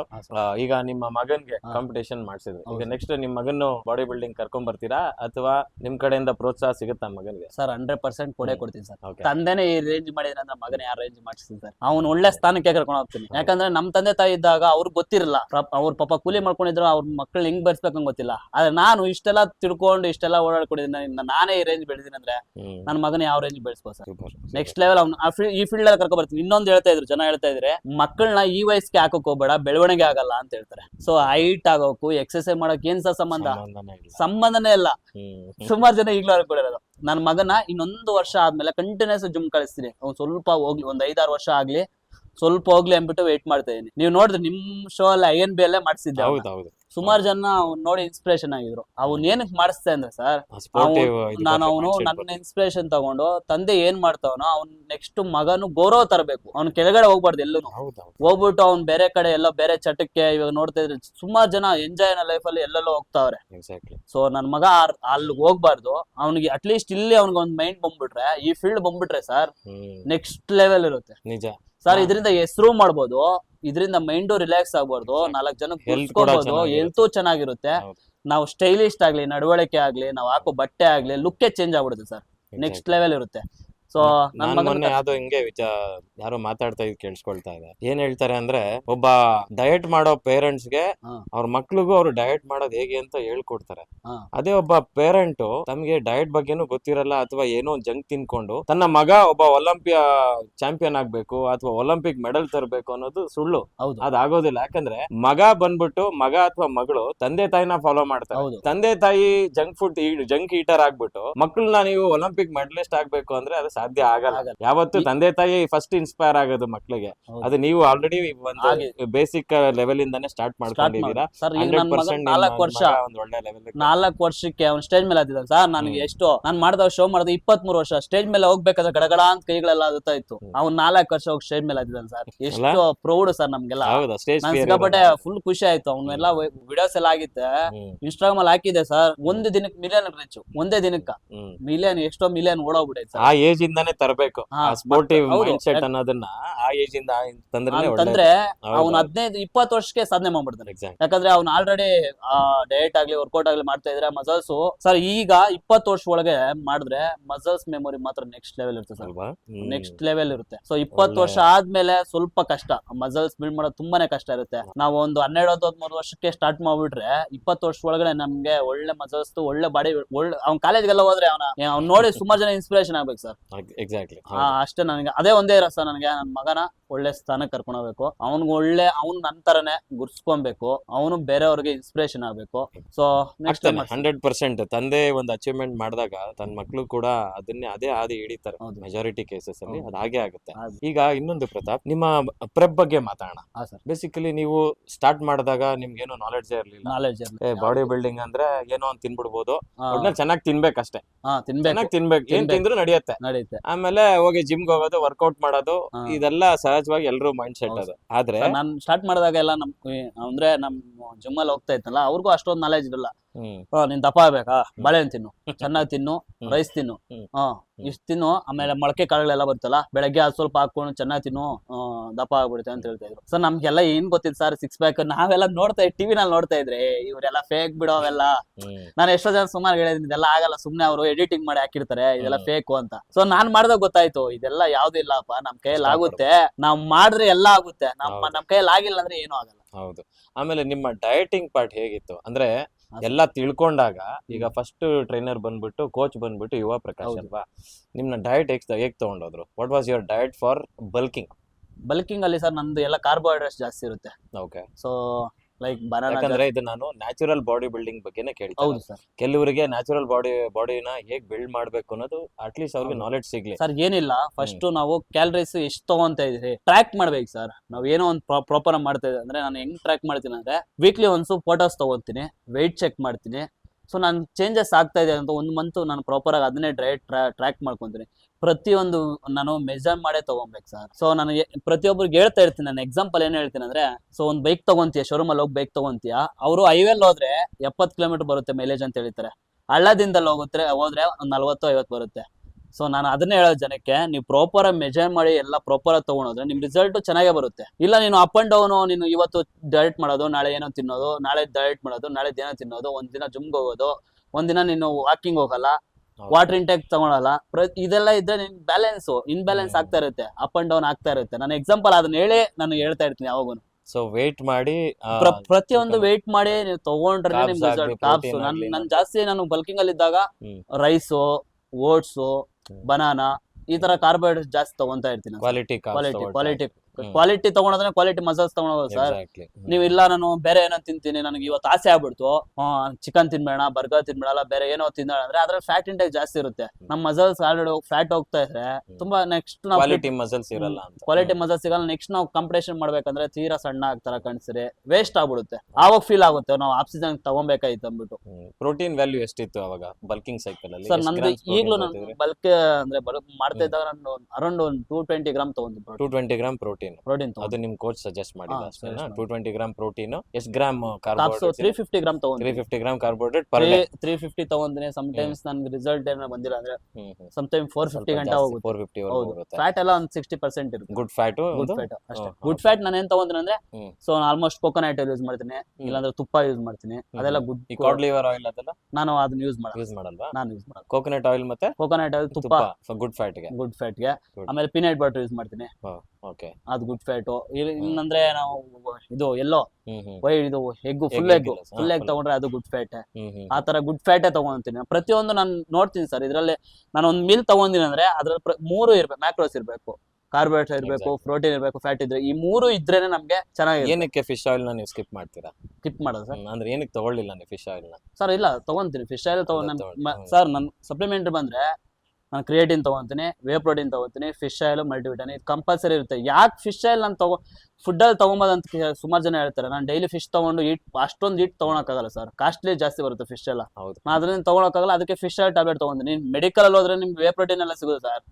ಮೆಡಿಕಲ್ ಎಲ್ಲಾ ಮೆಡಿಕಲ್ ಅಲ್ಲಿ ಸಿಗುತ್ತೆ, ಡೆಕಾತ್ಲನ್ ಅಲ್ಲಿ ಸಿಗುತ್ತೆ, ಮೆಡಿಕಲ್ ಅಲ್ಲಿ ಸಿಗುತ್ತೆ. ನಿಮ್ಗೆ ಫಿಶ್ ಅಲ್ಲಿ ಹೋಗ್ಬಿಟ್ಟು ಫಿಶ್ ಆಯಿಲ್ ಮಲ್ಟಿವಿಟಮಿನ್ ಕೇಳಿದ್ರೆ ಅವರೇ ಕೊಡ್ತಾರೆ ನಿಮ್ಗೆ, ಅವರೇ ಸಜೆಸ್ಟ್ ಮಾಡ್ತಾರೆ ತಗೋಬೇಕಪ್ಪ. ಹೌದು, ಸುಮಾರು ಬ್ರ್ಯಾಂಡ್ ಇದೆ, ಅವರೇ ಸಜೆಸ್ಟ್ ಮಾಡ್ತಾರೆ ನೀವು ತಗೋಪ ಇದು ನಿಮ್ಗೆ ಹೆಲ್ತ್ ಗೆ ಬೋನ್ಗೆ ಎಲ್ಲ ತುಂಬಾ ಚೆನ್ನಾಗಿರುತ್ತೆ. ನೀವು ವರ್ಕೌಟ್ ಮಾಡೋರೆಲ್ಲ ಹೌದು. ಸೊ ಹಾಗೆ ಇಷ್ಟು ನಿಮ್ಮ ಫ್ಯಾಟ್ ಗುಡ್ ಫ್ಯಾಟ್ ಒಂದಷ್ಟು ತಗೊಳ್ತಾ ಇದ್ರಿ ಫುಡ್ ಅಲ್ಲಿ. ಅದ್ರಲ್ಲಿ ಕೋಕೋನಟ್ ಆಯಿಲ್ ಆಗಿರ್ಬೋದು, ತುಪ್ಪ ಆಗಿರ್ಬೋದು, ಎಲ್ಲೋ ಆಗಿರ್ಬೋದು, ಎಗ್ದು. ಅದಾದ್ಮೇಲೆ ಕಾರ್ಬೋಹೈಡ್ರೇಟ್ ಆಲ್ಮೋಸ್ಟ್ 350 to 450 ಗ್ರಾಮ್ಸ್ ತಗೋತಾ ಇದ್ರಿ. ಪ್ರೋಟೀನ್ ವ್ಯಾಲ್ಯೂ ಬಂದಾಗ 220 ಗ್ರಾಮ್ಸ್ ತಗೋತಾ ಇದ್ರಿ. ಸೊ ಇದು ನಿಮ್ಮ ಬಲ್ಕಿಂಗ್ ಡಯಟ್ ಆಯ್ತು. ಸೊ ಪ್ರೆಪ್ ಇನ್ನೇನು ಕಾಂಪಿಟೇಷನ್ ನಿಯರ್ ಹತ್ರ ಬರ್ತಾ ಕಟಿಂಗ್ ಸೈಕಲ್ ಅಂತ ಹೇಳ್ತೀವಿ, ಶೆಡ್ಡಿಂಗ್ ಸೈಕಲ್. ಅವಾಗ ಏನ್ ಮಾಡ್ತಿದ್ರಿ ಸರ್? ನರಕ ಸರ್. ಬಾಡಿ ಬಿಲ್ಡಿಂಗ್ ಅನ್ನೋದು ನರಕ. ಆವಾಗ ನೋಡ್ತಾರೆ ಸರ್. ನರಕ ಯಾವಾಗ ನೋಡ್ಬೇಕಂದ್ರೆ ಇನ್ನೇನ್ ಹತ್ರ ಬರ್ತಾ ಇತ್ತಲ್ಲ ಶೋ, ಆವಾಗ ನೋಡ್ತಾರೆ ನರಕ ಅಲ್ವಾ? ನರಕ ಆಗ್ಬಿಡುತ್ತೆ ಸರ್. ನಾನು ಒದ್ಲಾಡ್ಬಿಟ್ಟಿದೀನಿ ಸರ್. ಹೆಂಗಾಗುತ್ತೆ ಅಂದ್ರೆ ನಡೆಯಕ್ಕಾಗಲ್ಲ, ಮೈನ್ಸ್ ಎಲ್ಲ ಎದ್ದೋಳ್ತಾ ಇರುತ್ತೆ ಕಾಲಲ್ಲಿ, ಫ್ಯಾಟ್ ಇರಲ್ಲ ಬಾಡಿಯಲ್ಲಿ. ಹೆಂಗಿರುತ್ತೆ ಸರ್? ಡೇಂಜರ್ ಝೋನ್ ಎಲ್ಲ. ನಮ್ ಬಿಲೋ 10% ಬಾಡಿ ಫ್ಯಾಟ್ ಬಂತಂದ್ರೆ ಡೇಂಜರ್. ನಂದು ಲಾಸ್ಟ್ ಟೈಮ್ ಟ್ರಿಪ್ ಅಲ್ಲಿ 4% ಎತ್ಕೊಂಡ್ಬಂದಿದ್ದೆ. ಪೀಕ್ ಅಲ್ಲಿ 4% ಎತ್ಕೊಂಡ್ಬಂದಿದ್ದೆ. ನನ್ನ ಕೈಯಾಗ ಆಗಿಲ್ಲ, ಫುಲ್ ಟೈರ್ಡ್ ಆಗ್ತಾ ಇತ್ತು. ಲೋ ಕಾರ್ಬ್ಸ್ ಸರ್, ರೈಸೇ ತಿಂತಾ ಇರಲಿಲ್ಲ, ಬೇರೆ ಪ್ರೋಟೀನ್ ಅಲ್ಲಿ ಇರ್ಬೇಕಾಯ್ತು. ಬಾಡಿ ಪ್ರೋಟೀನ್ ಅಲ್ಲಿ ಎಷ್ಟು ದಿನ ಅಂತ ಇರಕ್ಕಾಗುತ್ತೆ ಸರ್? ಬಾಡಿಗೆ ಫ್ಯಾಟ್ ಕೂಡ ಅವಶ್ಯಕತೆ, ಆದ್ರೆ ನಾವು ಪ್ರೆಪ್ ಟೈಮ್ ಅಲ್ಲಿ ಲಾಸ್ಟ್ ಒಂದು 10 ದಿನದಲ್ಲಿ 0 ಕ್ಯಾಲರೀಸ್ ಬಂದ್ಬಿಡುತ್ತೆ, ಝೀರೋ ಕಾರ್ಬ್ಸ್ ಬಂದ್ಬಿಡುತ್ತೆ. ಬೇರೆ ಪ್ರೋಟೀನ್ ಎಲ್ಲ ಇರ್ಬೇಕು, ವರ್ಕೌಟ್ ಮಾಡ್ಬೇಕು. ಅದ್ರಲ್ಲಿ ಎಷ್ಟು ನರಕ ಸರ್. ಆ ನರಕ ಕಾಂಪಿಟೇಷನ್ ಬಂದಾಗ ನನಗೆ ನರಕ ನೋಡ್ತಾ ಇದ್ದೆ. ಕಾಂಪಿಟೇಷನ್ ಅಲ್ಲಿ ಎಲ್ಲರೂ ಏನು ಕೆಲಸ ಮಾಡಕ್ಕಾಗಲ್ಲ ಸರ್. ಆದ್ರೆ ನಾನು ಕೆಲಸ ಮಾಡ್ತಾ ಇದ್ದೆ. ನನ್ನ ಶಾಪ್ ಅಲ್ಲಿ ಕೆಲಸ ಮಾಡ್ಬೇಕಾಗಿತ್ತು. ಯಾಕಂದ್ರೆ ನಾನು ಕೆಲಸ ಮಾಡಿದ್ರೆ ನನ್ ಕಾಸು ಬರೋದು. ಆ ಕಾಸು ಬಂದ್ರೆ ನಾನು ಬಾಡಿ ಬಿಲ್ಡಿಂಗ್ ಶೋ ಮಾಡಕ್ಕಾಗೋದು, ಇಲ್ಲಾಂದ್ರೆ ಬರ್ತಾ ಇರಲ್ಲ. ನನಗೆ ಸೋರ್ಸ್ ಇರೋದೇ ನನ್ನ ಬಿಸ್ನೆಸ್ ಮೈನು. ಸ್ಯಾಟರ್ಡೆ ಸಂಡೇ ಬಂದ್ರೆ ನನಗೆ ಸಿಕ್ಕಾಪಟ್ಟೆ ಕೆಲಸ. ನಾನು ಬೆಳಗ್ಗೆ ಸಂಡೇ ಬಂದ್ರೆ 3 ಗಂಟೆಗೆ ಎದ್ದೇಳ್ಬೇಕು. ಬೆಳಗ್ಗೆ 3 ಗಂಟೆಗೆ ಎದ್ದೋಗ್ಬಿಟ್ಟು ಚಿಕನ್ ಹೊಡಕ್ ಸ್ಟಾರ್ಟ್ ಮಾಡಿದ್ರಿ. 3 ಗಂಟೆಗೆ ಎದ್ಬಿಟ್ಟು ಶೆಡ್ಡಿಂಗ್ ಫೇಸ್ ಅಲ್ಲೂ ಇದೆಲ್ಲ ಮಾಡ್ತಾ ಇದ್ರಿ ಸರ್. ಯಾಕಂದ್ರೆ ನಾನು ಲೇಬರ್ಸ್ ಯಾರು ಇಟ್ಕೊಡಲ್ಲ ಸರ್. ಯಾಕಂದ್ರೆ ಲೇಬರ್ಸ್ ಇಟ್ಕೊಂಡ್ರೆ ಇವತ್ ಬರ್ತಾರೆ, ನಾಳೆ ಕೈ ಕೊಟ್ಬಿಡ್ತಾರೆ. ಅವ್ರು ನಂಬ್ಕೊಂಡು ನಾವ್ ಏನು ಮಾಡಕ್ಕಾಗಲ್ಲ. ಸೊ ನಾನು ಏನ್ ಬಿಸ್ನೆಸ್ ಮಾಡ್ತಾ ಇದ್ರೆ ನನ್ನ ಫ್ಯಾಮಿಲಿ ಎಲ್ಲ ಮಾಡ್ಕೊಳೋದೆಲ್ಲ ಪ್ರತಿಯೊಂದು. ಯಾಕಂದ್ರೆ ಅದೇ ನಿಮ್ಮ ಮೇನ್ ಇನ್ಕಮ್. ಹೌದು ಸರ್, ಅದೇ ಇನ್ಕಮ್. ಯಾಕಂದ್ರೆ ಅದರಿಂದ ನಾನು ಅನ್ನ ತಿನ್ಕೊಂಡ್ ಬರ್ತಾ ಇದೀನಿ. ಅದನ್ನೇ ನಾನು ಕೈ ಬಿಟ್ಬಿಟ್ರೆ ನೆಕ್ಸ್ಟ್ ನಾನು ಬಾಡಿ ಬಿಲ್ಡಿಂಗ್ ಶೋ ಮಾಡಕ್ಕಾಗಲ್ಲ. ಅದು ಇನ್ಕಮ್ ಬರೋದಕ್ಕೆ ನಾನು ಈ ಬಾಡಿ ಬಿಲ್ಡಿಂಗ್ ಬಂದೆ. ನಾನು ಅವತ್ತೊಂದೇ ಯೋಚನೆ ಮಾಡ್ತಾ ಇದ್ದೆ. ಸೊ ನನ್ನ ಹತ್ರ ಎಲ್ಲ ಐತೆ, ಯಾಕೆ ಬಾಡಿ ಬಿಲ್ಡಿಂಗ್ ಬರಬಾರ್ದು? ಎಗ್ಸು ನನ್ನ ಹತ್ರನೇ ಸಿಗುತ್ತೆ, ಚಿಕನ್ ನನ್ನ ಹತ್ರ ಸಿಗುತ್ತೆ, ಯಾಕೆ ಬರಬಾರ್ದು? ನೋಡ ಒಂದ್ ಟ್ರೈ ಮಾಡ ಅಂತ ಬಂದೆ ಸರ್. ಸೊ ಜನಗಳು ಇಷ್ಟು ದೂರ ಕರ್ಕೊಂಡ್ ಬಿಟ್ಟಿದ್ದಾರೆ. ಪ್ರತಾಪ್, ಹಾಗೆ ಒಬ್ಬ ಕೋಚ್ ನ ರೋಲ್ ಎಷ್ಟು ಇಂಪಾರ್ಟೆಂಟ್ ಒಂದು ಪ್ರೆಪ್ ಆಗ್ಬೇಕಾರೆ, ಬಲ್ಕಿಂಗ್ ಇಂದ ಕಟಿಂಗ್ ವರ್ಗು, ಆನ್ ಸ್ಟೇಜ್ ಹೋಗಿ ಪೋಸಿಂಗ್ ಮಾಡೋ ಒಂದು ಕೋಚ್ ವ್ಯಾಲ್ಯೂ ಅಥವಾ ಅವ್ರದ್ದು ರೋಲ್ ಎಷ್ಟು ಇಂಪಾರ್ಟೆಂಟ್ ಇರುತ್ತೆ ಸರ್? ಅವ್ರದೇ ಇಂಪಾರ್ಟೆಂಟ್ ಜಾಸ್ತಿ ಇರುತ್ತೆ. ಯಾಕಂದ್ರೆ ನಾವು ಫಸ್ಟ್ ಆಫ್ ಆಲ್ ಕೋಚ್ ಗೆ ಗೌರವ ಕೊಡ್ಬೇಕು. ಗುರುಗಳ ತರ ನಾವು ಗೌರವ ಕೊಟ್ರೆ ನಾವು ಹೋಗಿ ಸ್ಟೇಜ್ ಅಲ್ಲಿ ಪಾರ್ಟಿಸಿಪೇಟ್ ಮಾಡ್ಬೇಕು. ಅವ್ನ್ ಏನ್ ಮಾಡೋ ಬಿಡೋ ಅಂತ ಚೀಪ್ ಆಗಿ ನೋಡ್ಬಾರ್ದು. ಫಸ್ಟ್ ನಾನು ಹೇಳೋದು, ಎಲ್ಲಾ ಕೋಚ್ಗೂ ಗೌರವ ಕೊಡ್ಬೇಕು. ಅವ್ರು ಏನೇ ಆಗಿರ್ಲಿ, ಒಂದು ಕೋಚ್ ಮಾಡ್ತಾ ಇದಾರೆ ಅಂದ್ರೆ ಅವ್ರು ಎಷ್ಟೊಂದು ನೋಡ್ಕೊಂಡ್ ಬಂದಿರ್ತಾರೆ, ಎಷ್ಟೋ ಶೋಗಳು ಮಾಡಿರ್ತಾರೆ. ಅವ್ರು ಫಸ್ಟ್ ಆಫ್ ಆಲ್ ಗೌರವ ಕೊಡ್ಬೇಕು ಸರ್. ಯಾಕಂದ್ರೆ ನಮ್ಗೊಂದು ಭಯ ಇರುತ್ತೆ, ಕೋಚ್ ಹತ್ರ ನಾವು ಕೋಚಿಂಗ್ ತಗೊಂಡ್ರೆ ವಿತೌಟ್ ಕೋಚ್ ನಾವ್ ಏನು ಮಾಡಕ್ಕಾಗಲ್ಲ. ನೀವು ಎಷ್ಟೇ ಹೋಗಿ ಸರ್ ಒಲಿಂಪಿಯರ್ ನೀವು ಸ್ಟೇಜ್ ಹೋಗಿ ಹತ್ರನು ನಿಮ್ಗೆ Coach ಕೋಚ್ ಅನ್ನೋರು ಇರ್ಲೇಬೇಕು. ಯಾಕಂದ್ರೆ Guidance ಅವಾಗ ಇರ್ಬೇಕು. ಡಿಸಿಪ್ಲಿನ್, ಇಲ್ಲಪ್ಪ ನಮ್ ಕೋಚ್ ಬೈತಾರೆ, ನಾವ್ ಮಾಡಿಲ್ಲ ಅಂದ್ರೆ ಬೈತಾರೆ, ರಿಸಲ್ಟ್ ಬಂದ್ರೆ ಬೈತಾರೆ, ಏನ್ ಮಾಡ್ತಾ ಇದೀಯ, ಹಂಗೆ ಒಂದು ಭಯ ಭಕ್ತಿ ಇರುತ್ತೆ ಸರ್. ಅವ್ರ ಕೋಚ್ ಇಂಪಾರ್ಟೆಂಟ್ ಜಾಸ್ತಿ. ಎಲ್ಲ ಪ್ರತಿಯೊಬ್ಬ ಅಥ್ಲೆಟಿಗೂ ಕೋಚ್ ಇರ್ಲೇಬೇಕು. ಕೋಚ್ ಇಲ್ದಿರ ನಾವ್ ಏನು ಮಾಡಕ್ಕಾಗಲ್ಲ. ಈಗ ಕೆಲವೊಂದು ಹುಡುಗರು ಏನ್ ಮಾಡ್ತಾರೆ ಅಂದ್ರೆ 3 ತಿಂಗಳು 6 ತಿಂಗಳಿಗೆ ಕೋಚ್ ನ ಚೇಂಜ್ ಮಾಡ್ಕೋತಾರೆ. ಈ ಕೋಚ್ ಹತ್ರ ಮೊದಲನೇ ಕೋಚ್ ಹತ್ರ ಇದ್ದಿದ್ದಾಗ ಅವ್ರ ಜೊತೆ ಚೆನ್ನಾಗಿದ್ದು, 2ನೇ ಕೋಚ್ ಹತ್ರ ಹೋದಾಗ ಅವ್ರ ಬಗ್ಗೆ ಇಲ್ದೇ ಇರೋದೆಲ್ಲ ಹೇಳೋದು. ಅವ್ನ್ ಸರಿ ಪ್ರೆಪ್ ಮಾಡಿಸ್ಲಿಲ್ಲ, ಅವ್ನ್ Sir, ಜಾಸ್ತಿ ದುಡ್ಡು ತಗೊಂಡ. ಇದು ನಮ್ಗೆ ಇನ್ಸಿಡೆಂಟ್ ನನಗೆ ಆಯ್ತು ಸರ್, ಬೇರೆಯವ್ರಿಗೆಲ್ಲ ನನಗೆ ಆಯ್ತು, ಇದು ಜಾಸ್ತಿ ನನಗೆ ಆಯ್ತು. ನೀನು ಕೋಚ್ ಹತ್ರ ಹೋಗಿದ್ಯಾ, ನಿಮ್ ಕೋಚ್ಗೆ ಏನು ಗೊತ್ತಿಲ್ಲ, ಕೋಚಿಂಗ್ ಹಿಂಗ್ ಮಾಡ್ಬೇಕಂಗ್ ಗೊತ್ತಿಲ್ಲ, ಸೊ ಅವ್ರಿಗೆ ಗೊತ್ತಿಲ್ಲ, ನೀನೇನು ಮಾಡ್ತೀಯಾ. ನಾನೊಂದು ವಿಡಿಯೋನು ಹಾಕಿದೀನಿ, ಅದ್ರ ಬಗ್ಗೆ ವಿಡಿಯೋ ಮಾಡಿ ಹಾಕಿದೀನಿ. ನೀವ್ ಏನೇ ಮಾಡ್ರಿ, ಆದ್ರೆ ಸೋತಿದೀನಿ, ಆದ್ರೆ ಸತ್ತಿಲ್ಲ ನಾನು ಅಂತ ಹೇಳಿದೆ. ಇವತ್ತು ಸೋತಿದ್ದೀನಿ, ಇನ್ನೂ ಸತ್ತಿಲ್ಲ, ಬದುಕಿದೀನಿ. ನಾನು ಪ್ರಾಣ ಇರೋ ಗಂಟ ನಾನು ಸಾಧನೆ ಮಾಡ್ತಾ ಇರ್ತೀನಿ. ಇವತ್ತಿನ ನಾಳೆ ಸಾಧನೆ ಮಾಡ್ತೇನೆ, ನನ್ನ ನಂಬಿಕೆ ಐತೆ. ದೇವ್ರು ಸೋಲ್ಸಿದಾನೆ ಅಂದ್ರೆ ಏನೋ ಒಂದ್ ಮಾಡ್ತಾರೆ ಅಂತ ಅರ್ಥ. ಸೊ ನಮ್ ಪ್ರಯತ್ನ ಪಡ್ತಾ ಇರೋಣ ಸರ್. ಇವತ್ತಿಲ್ಲ ಫ್ಯೂಚರ್ ಯಾವ ಇವೆಂಟ್ ಮಾಡ್ಬೇಕು ಅಂದ್ರೆ ಯಾವ ಲೆವೆಲ್ ಹೋಗ್ಬೇಕು ಅಂತ ಪ್ಲಾನ್ ಸರ್. ನಂದು ಗೋಲ್ ಬಂದು ದೊಡ್ಡ ಶೋನೇ ಹೋಗ್ಬೇಕು ಅನ್ಕೊಂಡೇ ಇದ್ದೀನಿ ಸರ್. ಬರ್ತೀನಿ ಸರ್, ನಾನು ನ್ಯಾಚುರಲ್ ಅಲ್ಲಿ ಒಂದು ಅಚೀವ್ ಮಾಡ್ಬೇಕು. ಸೊ ಇದ್ರಲ್ಲಿ ಏನೋ ಮಾಡಿದೀನಿ, ಅಚೀವ್ ಮಾಡಿದೀನಿ, ಇದ್ರಲ್ಲಿ ಸ್ಟಾಪ್ ಮಾಡೋದು ಬೇಡ. ನ್ಯಾಚುರಲ್ ಅಚೀವ್ ಮಾಡ್ಬಿಟ್ಟು ಏನೇನ್ಸು ನಾನು ಬರ್ತೀನಿ ಸರ್. ಓಪನ್ ನಾನು ನ್ಯಾಚುರಲ್ ಏನಾಯ್ತು ಪ್ರೋ ಕಾರ್ಡ್ ನಮ್ ಬೆಂಗಳೂರಲ್ಲೇ ವಿನ್ ಆಗ್ಬೇಕಂತ ಇದೆ. ಅದರಲ್ಲೇ ಟೈಮ್ ತಗೊಂಡು ಮಾಡೋಣ ಅಂತ ವೆಯ್ಟ್ ಮಾಡ್ತಾ ಇದೀನಿ. ಅದ್ರಲ್ಲಿ ಆದಿದ ತಕ್ಷಣ ಸೊ ನ್ಯಾಚುರಲ್ ಒಂದು ಹೆಸರು ಮಾಡಿದ ತಕ್ಷಣ ನಾನು ಎನ್ಎನ್ಸ್ಗೆ ಹೋಗ್ಬೇಕು. ಯಾಕಂದ್ರೆ ನಾನು ಏನಕ್ಕೆ ಎನ್ಎನ್ಸ್ಗೆ ಹೋಗ್ತಾ ಇದೀನಿ ಅಂದ್ರೆ ನೆಕ್ಸ್ಟ್ ಸ್ಟೇಜ್ ಹೋಗ್ಬೇಕಂದ್ರೆ ಸೊ ನಾವು ಅದನ್ನ ಎಲ್ಲ ಯೂಸ್ ಮಾಡ್ಲೇಬೇಕು. ನಾವು ಬೇರೆಯವ್ರಿಗೆ ಹೋಗಿ ಕಂಪ್ಲೀಟ್ ಕೊಡ್ಬೇಕಂದ್ರೆ ನಾವು ಒಂದು ಚೆನ್ನಾಗಿ ಕಂಡೀಷನ್ ತಗೊಂಡೋಗ್ಬೇಕು. ಆ ಕಂಡೀಷನ್ ನ್ಯಾಚುರಲ್ ಆಗಲ್ಲ ಸರ್. ಯಾಕೆ ನೀವು ಕೊನೆವರೆಗೂ ನ್ಯಾಚುರಲ್ ಆಗಿ ಇರಕ್ಕೆ ಇಷ್ಟಪಡಲ್ವಾ ಸರ್?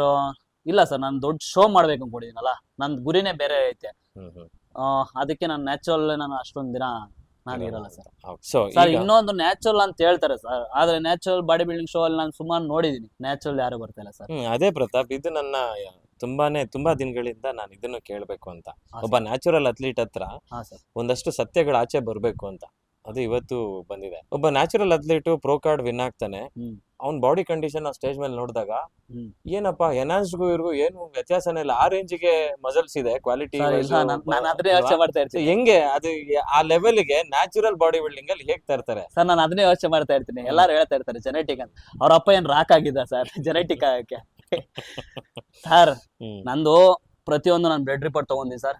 ನಾನು ಶೋ ಟೈಮ್ ಅಲ್ಲಿ ಬ್ಲಡ್ ರಿಪೋರ್ಟ್ ತಗೊಂಡಾಗ ಟೆಸ್ಟೋಸ್ಟೆರಾನ್ ಎಷ್ಟು ಸರ್? ನಂದು 220 ಇತ್ತು ಸರ್. ಫುಲ್ ಹೋಗ್ಬಿಟ್ಟಿತ್ತು ನಂದು ಟೆಸ್ಟೋಸ್ಟೆರಾನ್ ಲೆವೆಲ್.